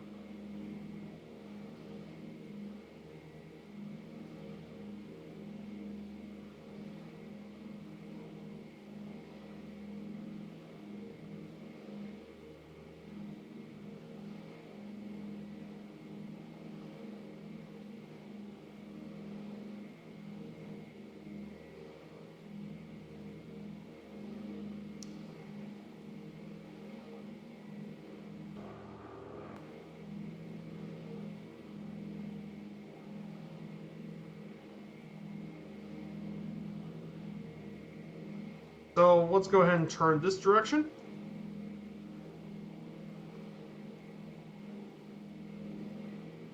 very, very excited. I can't wait to get started on the journey.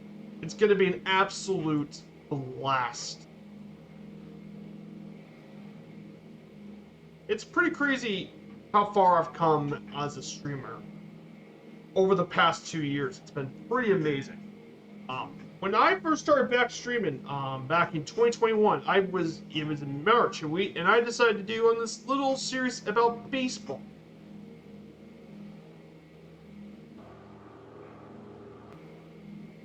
I did a whole thing about baseball. We started back at Fort Campbell, actually. We started back at Fort Campbell, and we went from Fort Campbell, Bowling Green, then make our way north to Louisville, Kentucky, and then we landed in Covington, and then we took the ultralight to Cincinnati. That was part of my baseball series when I first started back on Twitch. When I first done it.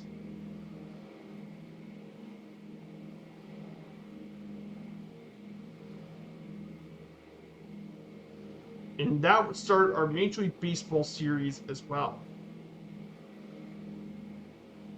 But yeah, I would really like to do the Play Ball series again some point, and revisit that series. It was my first series, but I have such strong memories with it. It was pretty incredible. Think about it. Hey, Celestial Navigator. Speaking of the devil, there's Celestial Navigator. Good to see you, Celestial Navigator. I hope you're doing well, my dude. We're about to complete the DC-3 around the world journey. It's sealed today. We're going to make our first stop here in Geneva pretty shortly. So we're very, very close to making our way down to here as well. Did it all in the DC-3 too. Yeah, we're about to complete the journey. I mean, it has been a long time coming, my guys. A long, long time has come. 10 months of hardworking research and everything, and I'm now done with the trip. Can't believe it.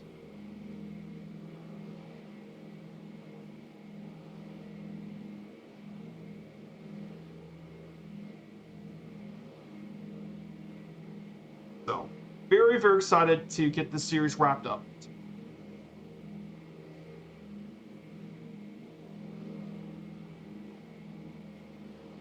So, pick his name and so he died shall he appear. Yep. I was just talking about him. Oh, that's pretty nice. Celestial Navigation 4. Wow, that's awesome, my dude. Oh, that's amazing. Celestial Navigator? Oh, wow, that's amazing here, the new Celestial Navigation system.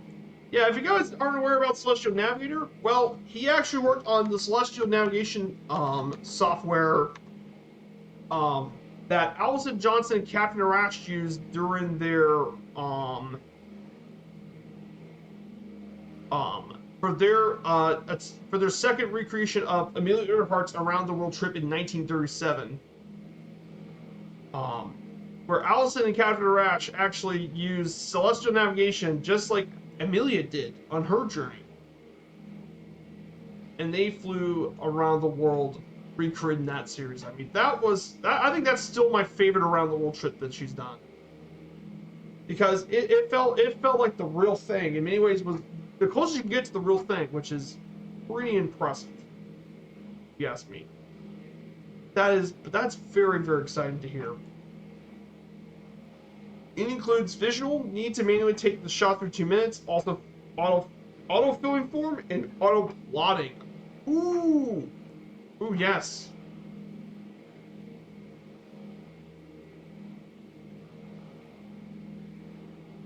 Very, very. That's very, very cool.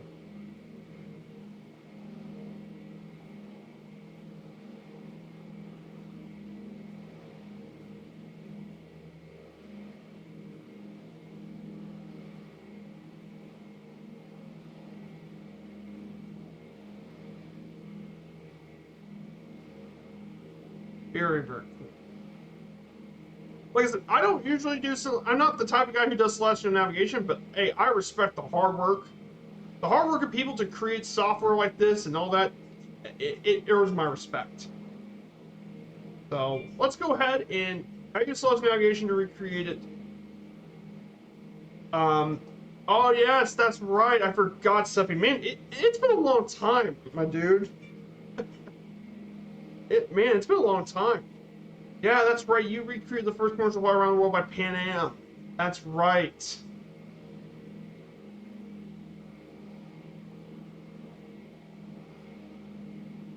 I know it's absolutely insane. I almost forgot. My apologies.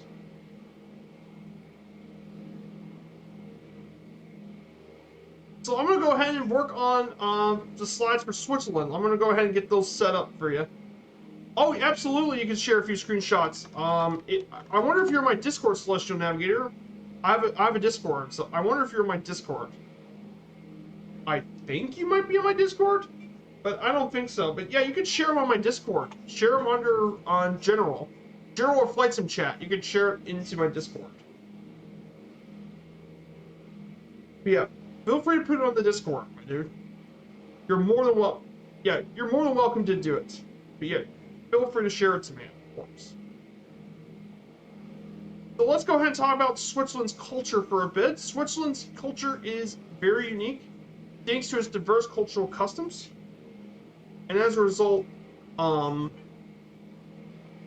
and one of the most unique things about Switzerland's culture is definitely its diverse customs, and a region in some ways be connected to a neighboring country that shares culture, all based on Western Europe.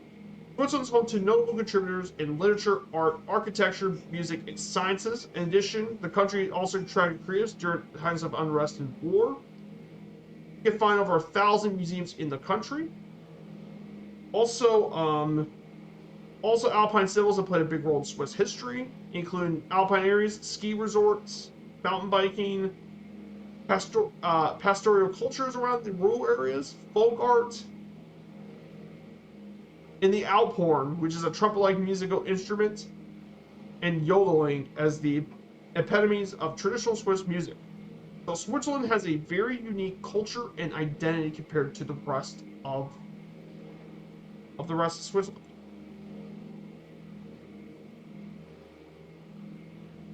So,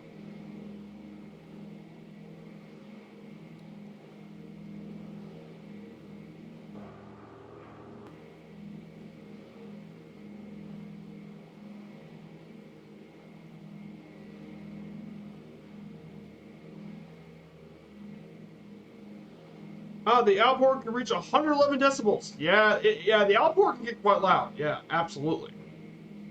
Really, 5-10 kilometers away. Wow.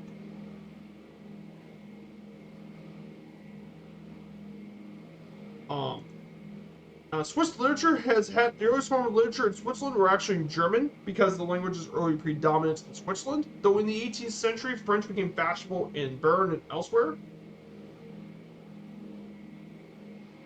Some of the classic Swiss authors include Jeremias Gotthelf and Gottfried Keller,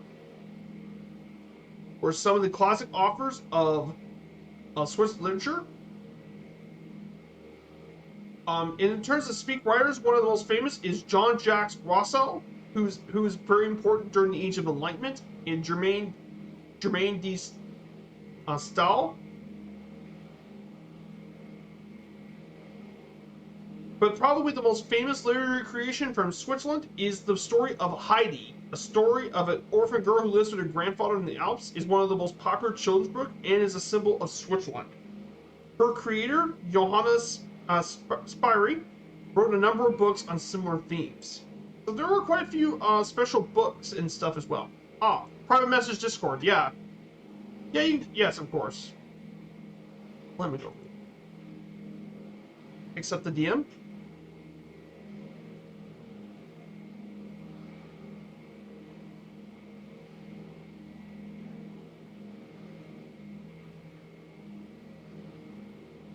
Yep, I just got him. That's amazing. His pictures showed the shooting sun, the moon, and the auto coordination. That is super cool. Super, super cool.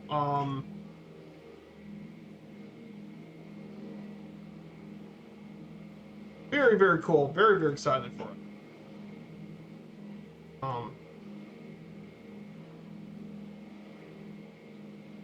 In terms of sports here in Switzerland, winter sports are very popular. Most notably, skiing, snowboard, and mountaineering are the most popular sports in Switzerland due to the nature of the country and are practiced by both natives and visitors. In fact, bobsleigh was actually invented here in St. Moritz. The world's first ski championships were held in Mürren in St. Moritz, and the latter town hosted the second Winter Olympics in 1928 and the fifth edition in 1948. And some of its most famous skiers and world champions include Hermann Zurbriggen and Dietler Kusch. In terms of team sports, the most commonly watched are football, ice hockey, alpine skiing, schwingen, which is a native sport of Switzerland, which is style of folk wrestling, and tennis. It makes sense that sports are pretty important here due to the headquarters of much of the sporting bodies were actually located in Zurich and all throughout Switzerland, like the Olympic Committee and the Court of Arbitration for Sports. Switzerland even once hosted the FIFA World Cup in 1954 along with its joint host Austria and for Euro 2008. Switzerland, many Swiss actually follow ice hockey and support one of the 12 teams of the National League, which is among the most attended leagues in all of Europe. And of course, tennis is a big deal because, well, the most famous Swiss tennis player is Roger Federer. If you guys aren't aware of him. Yes, the aircraft turbulence corresponds to what you see the viewfinder. Gotcha. That makes sense. That makes sense. Turbulence and all that. Yes. Very, very cool. Yeah, Roger Federer, one of the most successful tennis players of all time, winning 20 Grand Slams and a record 8 Wimbledon titles. And once was number 1 for 237 weeks. Motorsports are also popular, but motorsports were actually banned in Switzerland because of the 1955 Le Mans disaster. Though they still produce race car drivings, motorsport was actually banned in Switzerland. So, and believe it, yeah, Switzerland remains a ban for motorsport. So yeah, no motorsport racing in Switzerland. You keep that in mind. And of course, Switzerland has its own sports. Schwingen is their Swiss wrestling, a tradition from the rural central cantons and considered the national sport by some. Another indigenous sport is Hornussen, which is crossed between baseball and golf.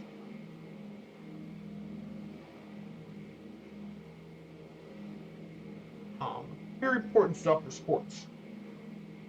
And then we have Swiss cuisine. It's a multifaceted cuisine with dishes like fondue, raclette, and rosti are omnipresent throughout all of Switzerland. Each region has developed its own gastronomy based on the varieties of climate and language. For example, in Zurich, there is the Zürcher Geischnitzel, which basically is sliced meat Zurich style. Traditional Swiss cuisine uses ingredients similar to that of other European countries, as well as unique dairy products and cheeses like Gruyere and Emmental. Of course, Switzerland is world famous for its chocolates, and it's been made here since the 18th century, and its reputation grew in the 19th century with modern techniques, which will have a higher quality. As well as the invention of solid milk chocolate by Daniel Peter in 1875 was invented in Switzerland, and the Swiss are the world's largest chocolate consumers. Yes, the Swiss eat lots of chocolate. And the most popular alcohol drink is wine, as Switzerland is well known for its grape varieties. And it's mainly produced in Valais, Vaud, Geneva, and Ticino, with a small majority of white wine. So yeah, Switzerland, you'd be surprised, actually has quite a wide variety of different foods and tastes. So that's about it, guys. Let's go ahead and talk about some fun facts about modern Switzerland. And there are actually quite a lot of them.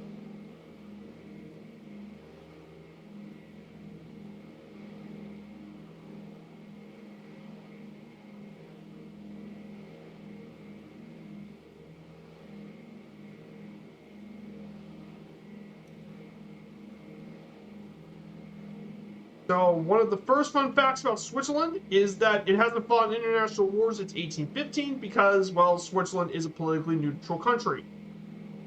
Switzerland is a very politically neutral country, so it hasn't had the need to fight in foreign conflicts.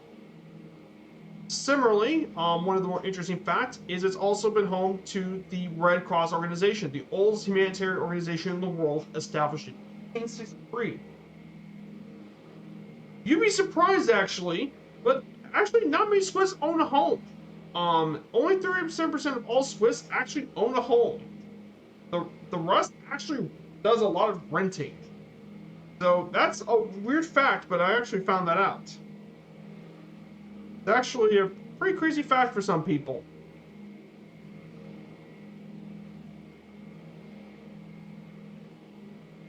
Um, Switzerland has over 48 different mountains that are above 13,000 feet because Switzerland is often near the base of the Alps, right near many mountains in the Alps, including the world famous Matterhorn, as well as other mountain peaks like Les Diabloets, Fleischerhorn, and Monarch, to say the least. In fact, the Matterhorn is not even the tallest mountain in Switzerland. The tallest is Mount Rosa at 15,000 feet, and finally is Switzerland's flag. It's actually a square flag. Most countries go for the old rectangle design, but Switzerland is one of two countries to rock a square-shaped flag. The other is the Vatican City. So yeah, some interesting facts about modern Switzerland. And then outside of Geneva, here's some pretty well-known Swiss landmarks. Of course, the famous Matterhorn is one of them. This iconic pointed peak is one of the highest mountains in the Alps, and at the foot of this pointed peak lies the charming village of Zermatt, a top international resort with horse-drawn carriage rides, quaint chalets, and world-class hotels and restaurants. And it's definitely a place worth checking out in Switzerland. Then there's Interlaken. At the center of the town is a Kohlmarkt, which is a marvel urban planning with 35 acres of open space, flower gardens, hotels, and cafes surround the Kohlweg, which features a breathtaking view over the mountains. And finally, the last place to check out is Chateau de Chillon, once a stronghold of the Counts and Dukes of Savoy. The complex encompasses 25 buildings clustered around 3 courtyards. Ooh. So yeah, it's a rental state.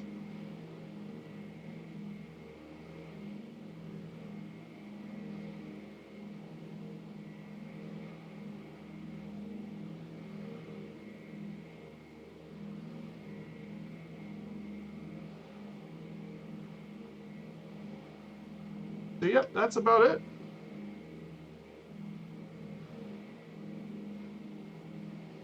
So that's it, guys. About the fun facts of Switzerland. So yeah, we're getting very, very close to beautiful Geneva. We're just around 50 nautical miles away from Geneva, guys. So once we do a quick land, we'll do a quick overlook of Geneva before landing at 04. And then we'll just do a quick flight. We'll go in pretty low. We'll go pretty close to the water. We'll just go pretty quickly around the water. Low altitude flight. And we'll make a quick flight over to beautiful Seoul Airport. And we can wrap up the journey, guys.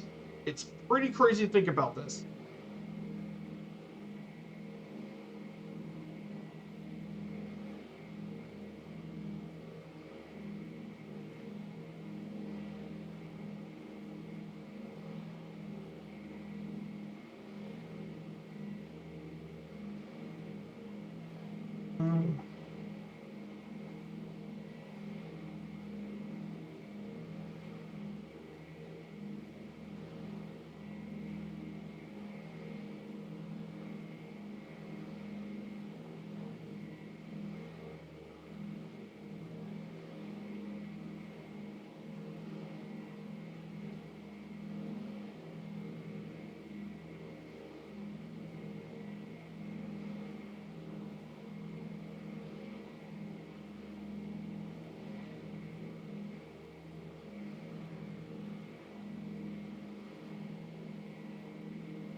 Oh yeah, they showed off an 80 meters Swiss flag at Mount Santos, which weighed around 1,500 pounds. Wow, that's pretty crazy. That's a big Swiss flag. Very, very cool. So let's go ahead and talk a little bit about Geneva, the second most populous city in Switzerland, second only to um, Zurich. But Geneva is one of Switzerland's most iconic cities. And it's the most populous city of the French-speaking part of Switzerland, of Romandy. Geneva's had a very long history, dating all the way back to Roman times. The population of the city itself is around 203,000 people, and much of its metropolitan area was around 504,000 people, and the metropolitan area is around 1 million people. It's currently a global level city, a worldwide center, and due to diplomacy, the presence of multiple international organizations like the UN and Red Cross. It hosted the League of Nations. It was also where the Geneva Conventions were signed concerning the treatment of wartime non-combatants and prisoners of war. And it's one of the most important financial centers in the world based on the Global Financial Index, second behind London in Europe. It's also among the most livable cities in the world, and it's actually one of the most expensive cities too. It's a pretty important area here to visit. But yeah, Geneva plays a big role, especially with oil, sugar, grains, and oilseeds were traded much in Geneva, as well as steel, electricity, and coffee. And there's a couple of pretty important places to visit here in Geneva.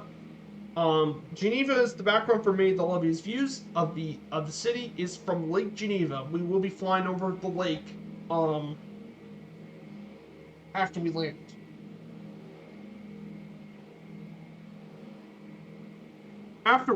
After that, we'll be checking out the Temples DC Pier dating back to 1150. This Romanesque church is at the highest point of Geneva's Old Town, features many Gothic elements.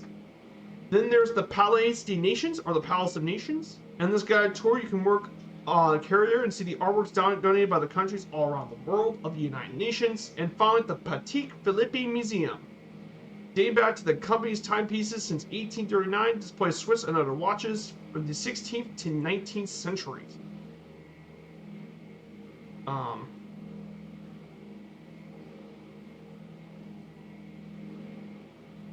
But yeah, these are some of the most important buildings here. And finally, for the last slide during this leg, is Geneva Airport. Lima, Sierra Golf Golf. Is Geneva Airport. This airport is the second busiest in all Switzerland. It actually, in 2022, 14 million people have actually flown into Geneva. It serves as a hub for Swiss International and EasyJet Switzerland, featuring a route to many destinations in Europe, as well as some long-haul routes to North America, China, Africa, and the Middle East. And it lies entirely within Swiss territory.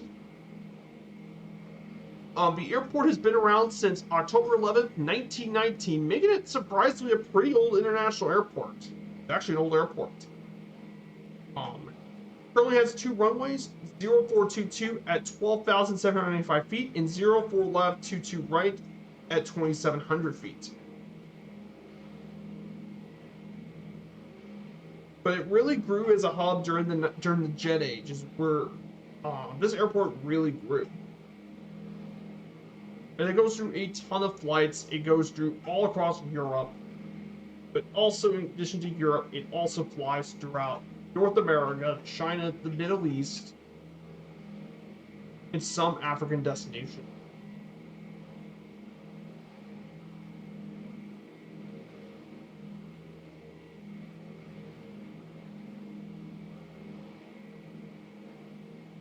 And more importantly, this airport was also featured in the Adventures of Tintin story, The Calculus Affair, part of the invention of Tintin.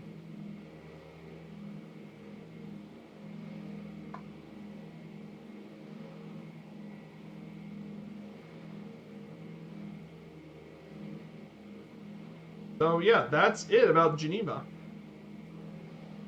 So guys, I think we could probably make our descent here pretty shortly. Guys, if you want to make the first prediction of the stream, exclamation point predict. Type in a negative number.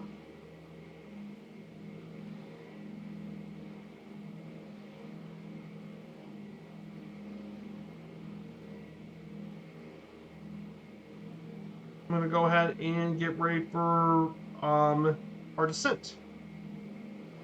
We'll be descending here pretty shortly.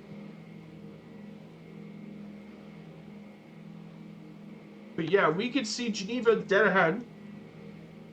Well, I'm just going to do a brief flyover of Geneva, then make a landing at Geneva International. And then afterwards, we'll just get ready to do a short hop and land our way over to Sion and wrap up the journey.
But yeah, it's hard to believe that this is about the end of the journey.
Yeah, guys, here's Geneva in front of us. I'm gonna just do a brief flyover of the city. The city has been updated from the new city update, so I'm just curious to check it out.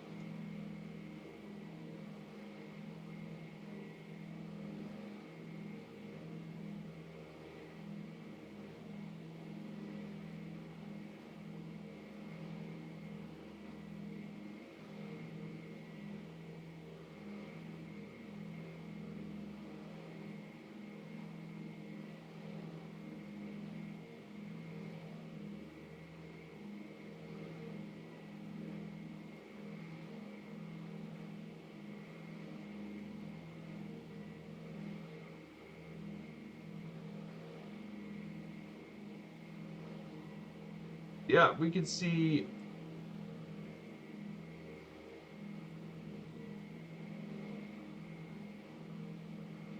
just a brief overlook of Geneva.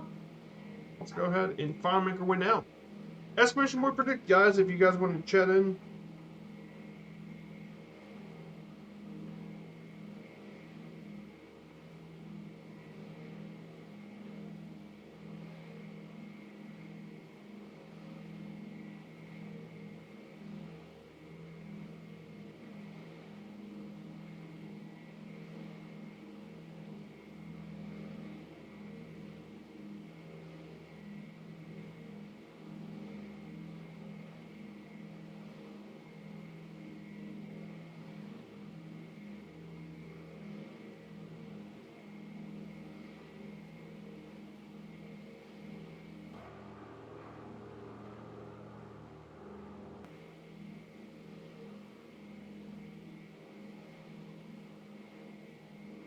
Yeah. So here it is, guys, Geneva. Back to where we started on this journey all those months ago. And yeah, she's got some pretty nice photogrammetry in the area, too.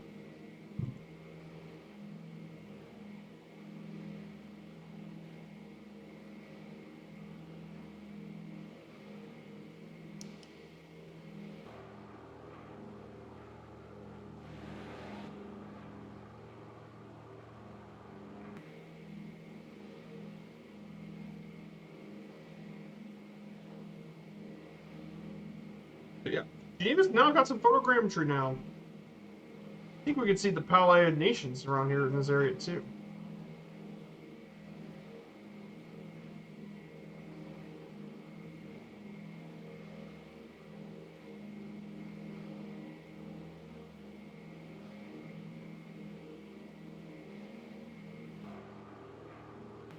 Man, she looks even better than when we started the trip. Again, Geneva is one of the new cities that got updated in the cities update for Microsoft Flight Sim. Man, Geneva looks really nice.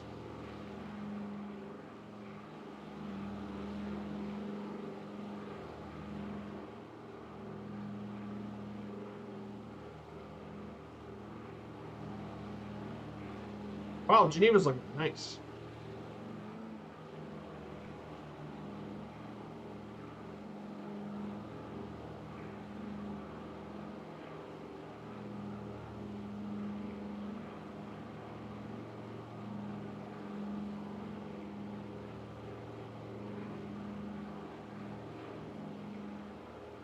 Very, very cool.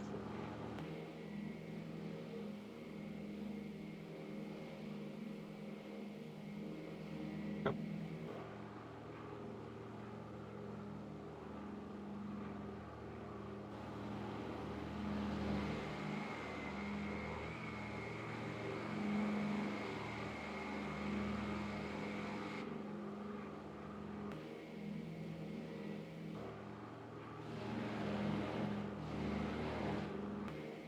We're home, boys.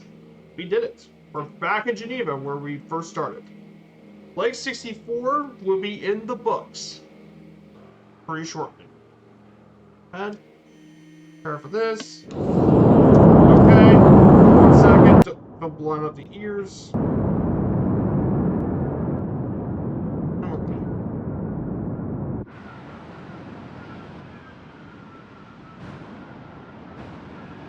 Yeah, Geneva looks cool now with the new city update.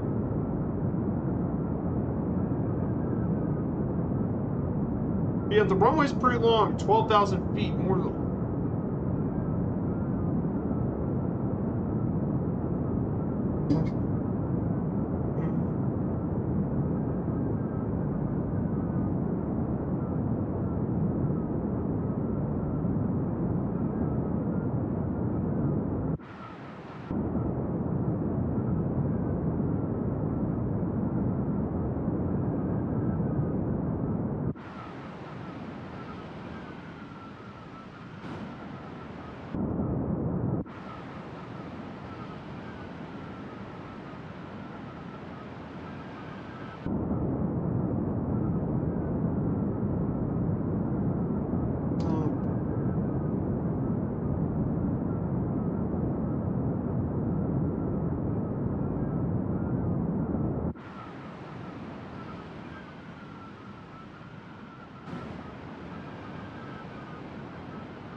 Oh my gosh, back to where we all started this trip months ago.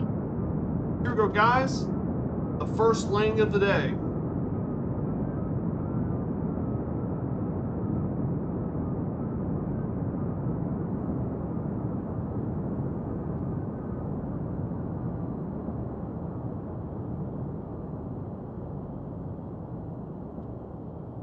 Look at that.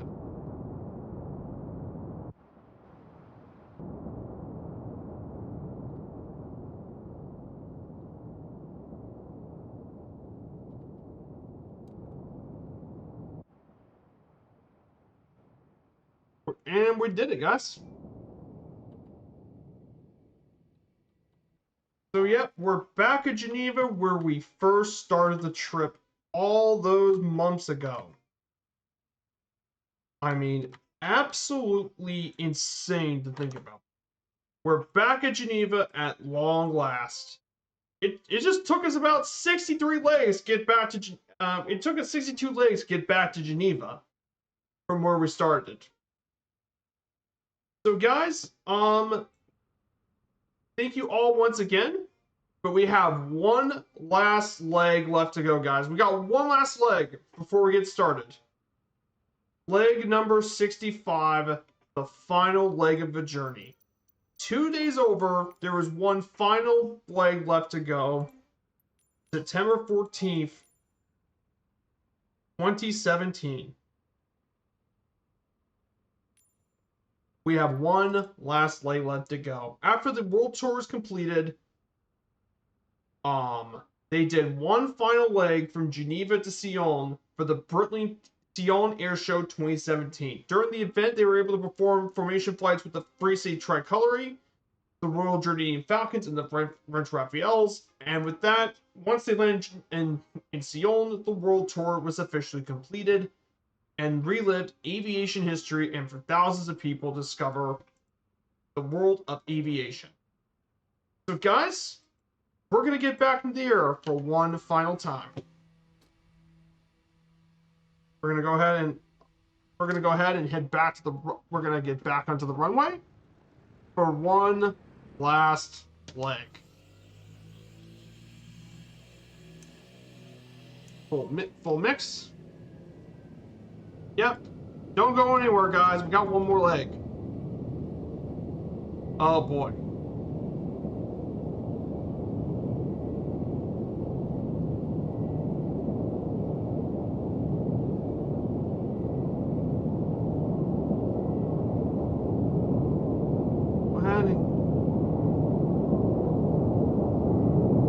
Yeah, we got one more leg, guys. One final leg. Don't go off anywhere just yet. This one is going to be about 70 nautical miles. So for the cruise altitude today, we're going to actually keep it pretty low. I'm going to keep it around 3,000 feet. We're going to keep around 3,500 feet for this one. So we're going to keep it pretty low altitude. We're going to go pretty fast. Let's give this one final send-off.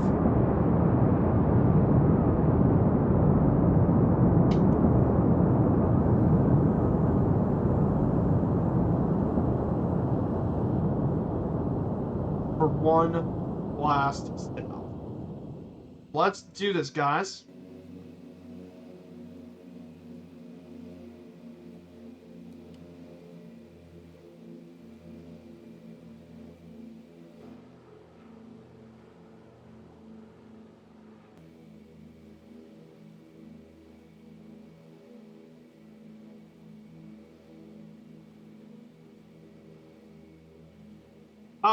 Let's go ahead and do one final leg.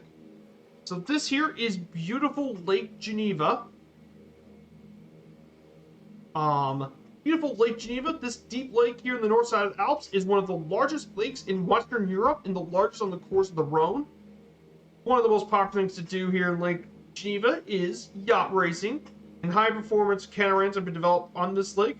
Swimmers in summer competitions for swimmers organized yearly, including the crossing of a lake from Lucerne to Evian, which is 13 kilometers, and from Chillon Castle Geneva, which is 70 kilometers, and from Montreux to Clarine for 1.8 kilometers, all in the summertime. So they do like to perform several events and competitions here on the lake. So that is Lake Geneva, right?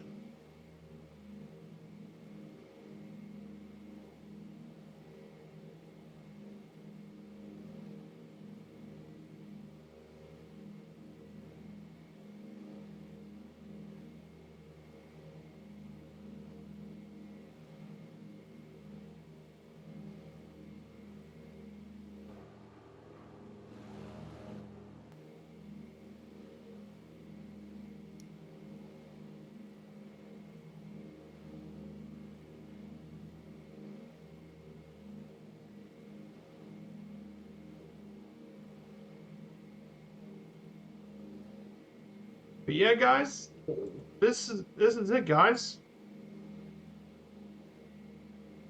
Oh my, how many days did it take? Oh boy, how many days of streaming did it take? Let's see.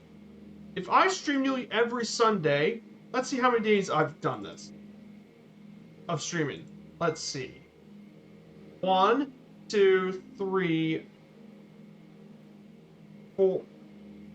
Wait, yeah, let me get back. How many days of stream did it take?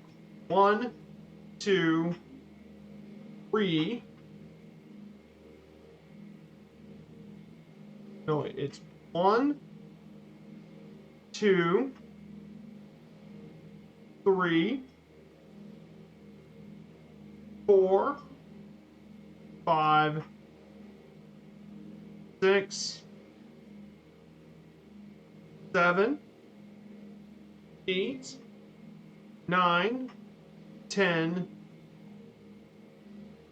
11, 12, 13, 14, 15, 16, 17,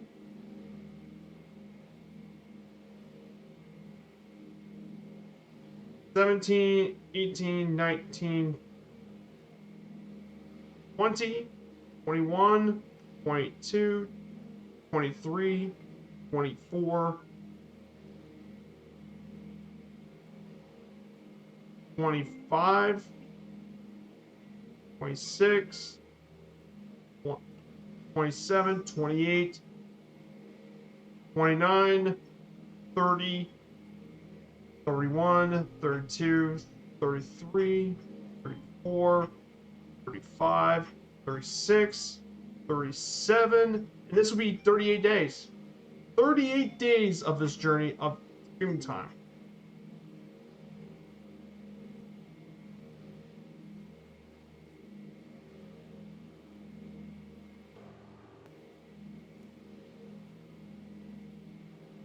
So 38 days of streaming paparazzi, which is pretty insane.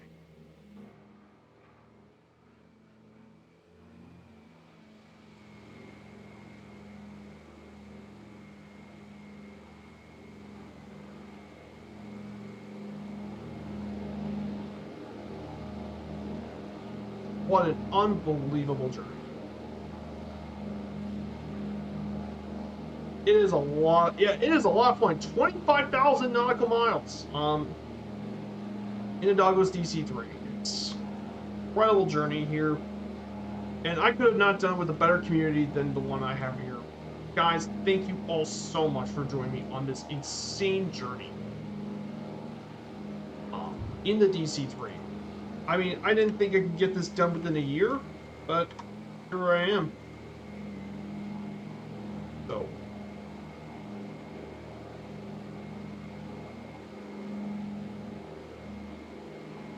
What an incredible journey. I can't wait for the next one, guys. The next one will start in New Year's Eve. So we'll be starting New Year's Eve. We'll be making our way down to Florida for the first leg. Very, very exciting.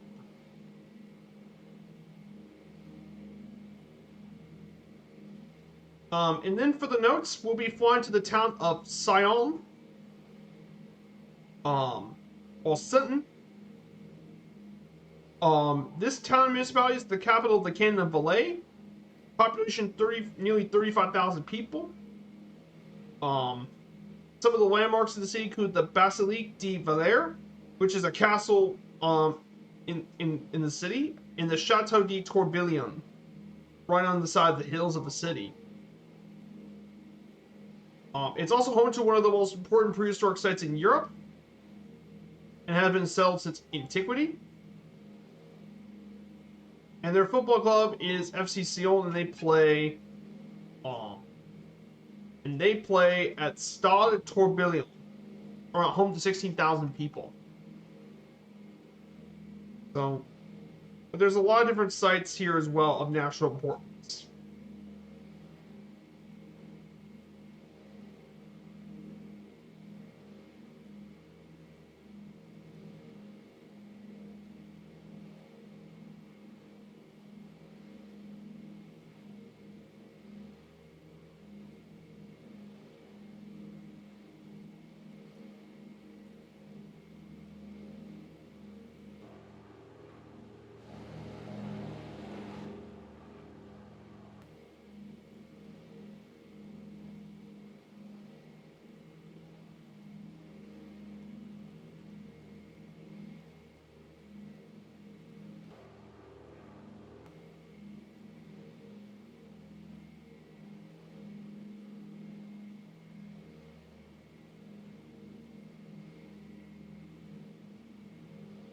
Very, very important. And finally, the last destination in the final slide of the journey, Sion Airport, Lima Sierra Golf Sierra, is our final slide for the journey. This airport is located in Sion, located 2.5 miles southwest of the city, opened back in 1935, has two runways, 0507 right and 25 left is around 6,500 feet, and 07 left, 25 right is at 1,800 feet. Currently has seasonal flights destinations including Algueriro in northern Italy, Geneva, Rome, St. Tropez, Cagliari, and Palma. But it's very well known use for the Swiss Air Force. They mainly use the airport as one of their 4 jet fighter bases, as well as the turboprop PC-6s, PC-7s, PC-9, and PC-21 trainers. They also use helicopters as well. Due to the redimension of the Swiss Air Force, the Air Force would actually plan to leave Sion in 2017 and used by civil aviation only. So, there you go, guys. So, after this, guys, so after we get done, I'll post the pictures, and then later tonight, I'll also upload the slides for the streams, so you guys can actually have all the slides. It's my way of saying thank you to everyone here for an incredible streaming, guys. It's been an absolute blessing to be here today. You guys have all been legends for this entire journey. For many of you, you stuck around for the entirety of the journey. I mean, Super Typhon, my mod, Dougal Matavish, and Typhon, thank you guys for being the mods for this channel, for accompanying me for much of the journey. Super Typhon might have accompanied me for the entire journey, and many members of the community as well. Guys, thank you so much for accompanying me on this amazing trip. But yeah, what an incredible flight. I mean, the landscape is unbelievable today. So glad to get this streaming series wrapped up. But yeah, I got big things coming to you guys this way starting next year. I got big things coming for you guys. And as much fun as I had on this journey, an incredible time, the next Around the Trip series is going to blow this one out of the water every way possible. We're going to explore everywhere in the world. We'll visit every sovereign country. We'll be exploring the history, cultures of every single nation. And I mean, it's going to be my magnum opus. And I think you guys are going to love this next series. I'm going to make sure of it that way, too. You guys are going to love it. I guarantee.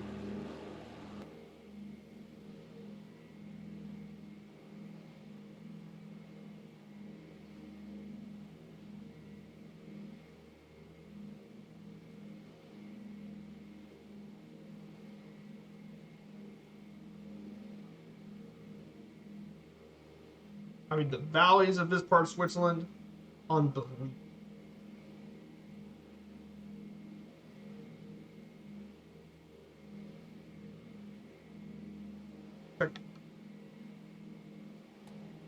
Yeah, the tanks are going to be just fine for today's flight.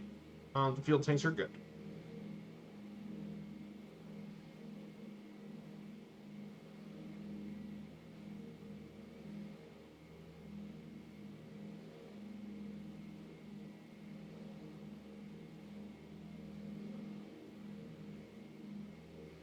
Go ahead and get our desired heading.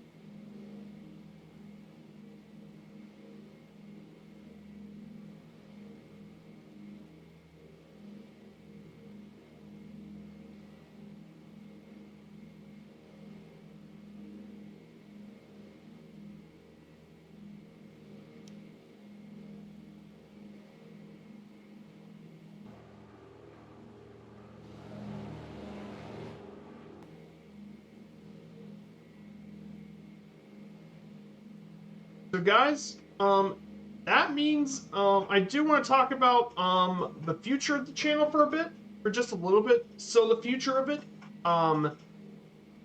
Sundays, what's going to be for Sundays is going to be probably another general aviation stream. So Sundays from next Sunday on out is going to be general aviation streams. So we're going to have 2 GA streams a week on Fridays and Sundays. So you guys are going to be quite excited for that.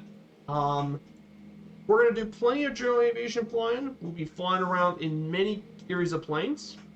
The only alternative may actually be I bring back the City Tour series. I haven't done that in a while. So I might actually, if you guys don't mind, I might bring back the City Tour series once again. And we'll explore more cities around the country, around the United States and the world. So yeah, I'll let you guys know what you guys would be more interested in. Just to, but I'll let you guys know. But yeah, there's a lot of plans for this for my channel.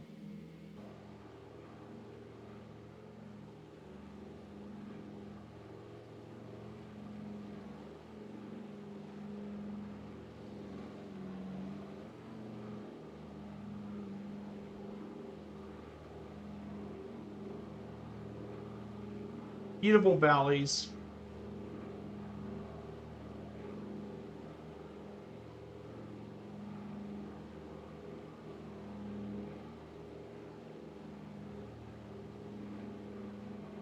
So, guys, let's go ahead and do one last thing for the channel. Exclamation point predict.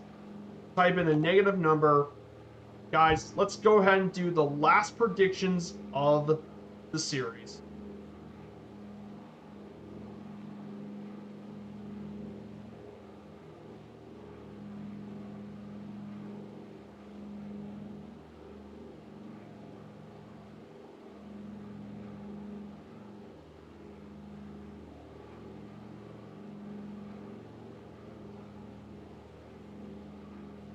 So yeah, speaking of which, I did get me another trip book. I got my first trip of 25 booked for 25. So I got my first 2025 trip planned. We got that planned finally. So you guys be interested? So it's gonna be in 2025. It's gonna be a 10-day trip. It's a 10-day trip from Fort Lauderdale. It'll be Fort Lauderdale, I believe. It's going to be visiting the countries of it's going to visit Antigua, Martinique, Dominica, St. Kitts, I believe St. Thomas and Grand Turk. We'll be checking out those areas too, which is going to be really, really nice. I've never been to Antigua, St. Kitts, Dominica, and Martinique in real life. So some of these are going to be brand new areas I never visited before.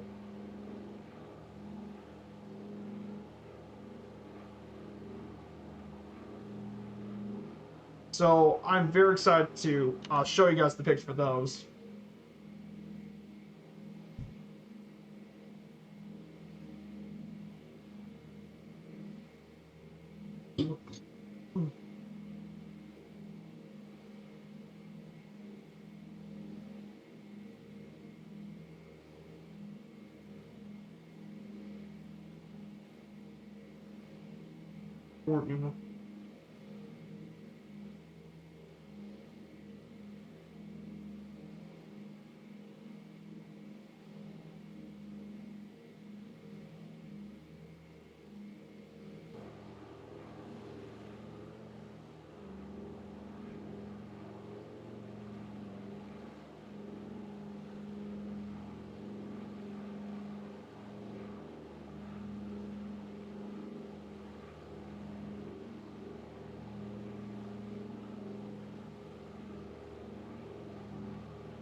Just absolutely breathtaking.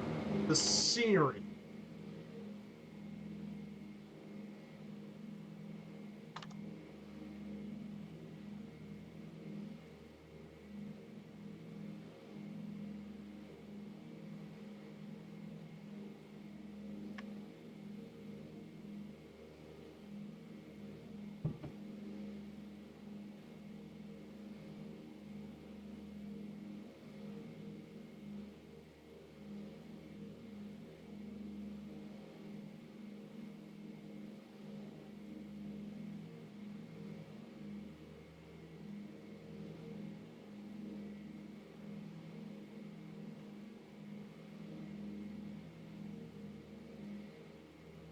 So guys, a massive shout out to every one of you guys for being here today on this incredible Microsoft Flight Sim stream.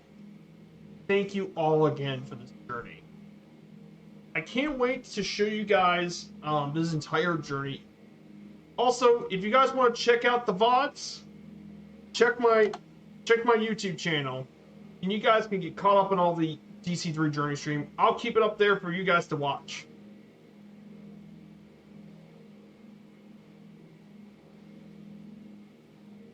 Let's turn off the gyro pilot.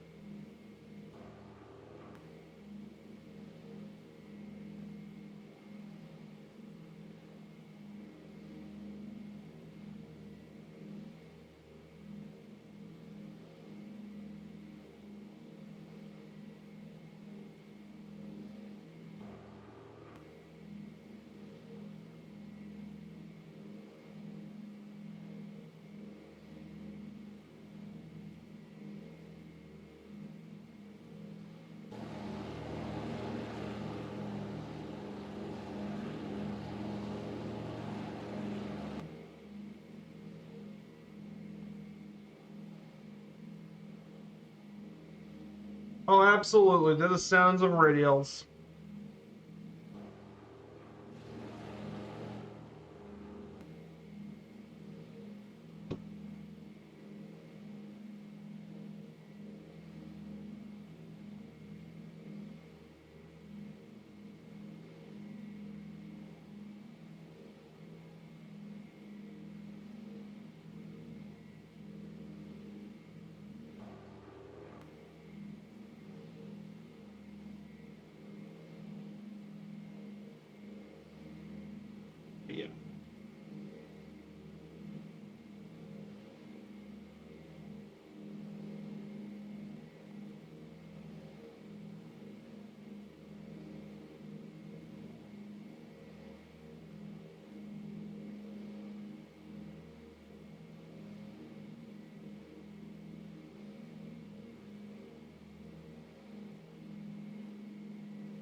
Oh, actually, I forgot. Switzerland did undo its ban on circuit racing.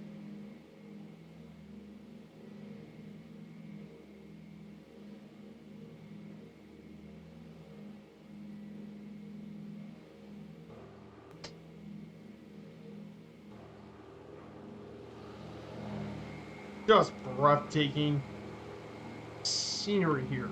Unbelievable.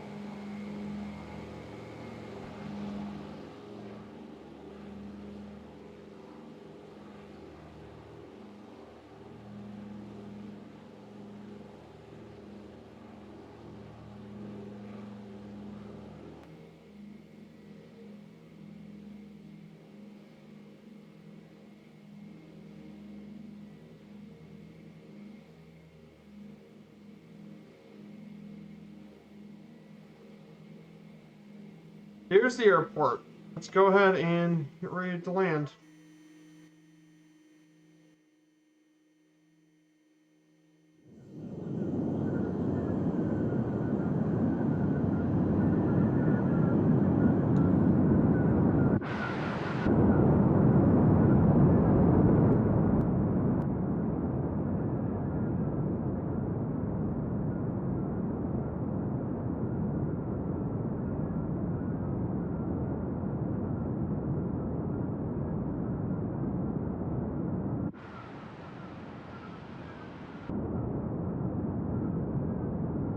So here it is, guys, the final landing of the journey.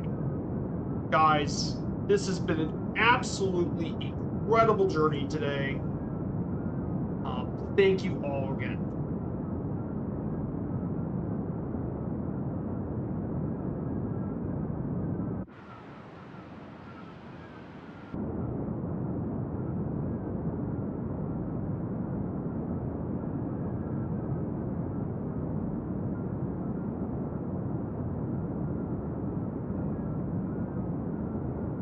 Guys, make sure you don't get your prediction in before Viper lands.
Wow. Look at that. I won the prediction. -2 FPM off.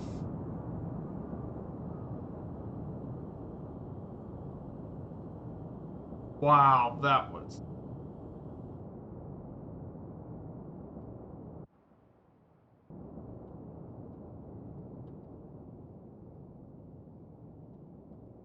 Let's park right here.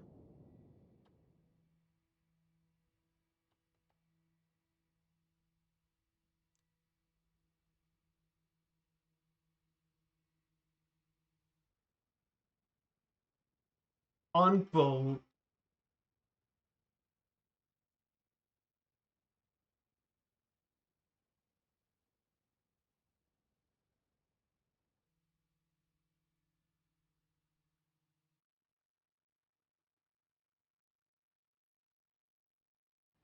Guys, what can I say to you guys?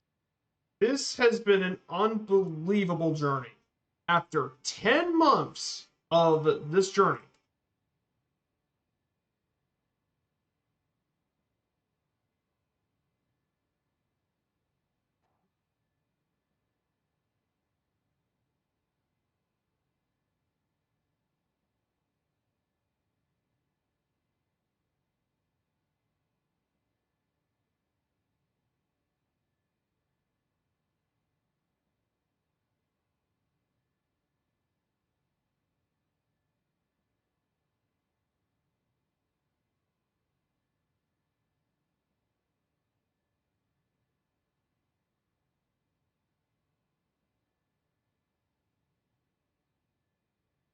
What can I say, guys? 10 months. We started this back in Geneva. And through it all, we managed to actually complete our around the world journey.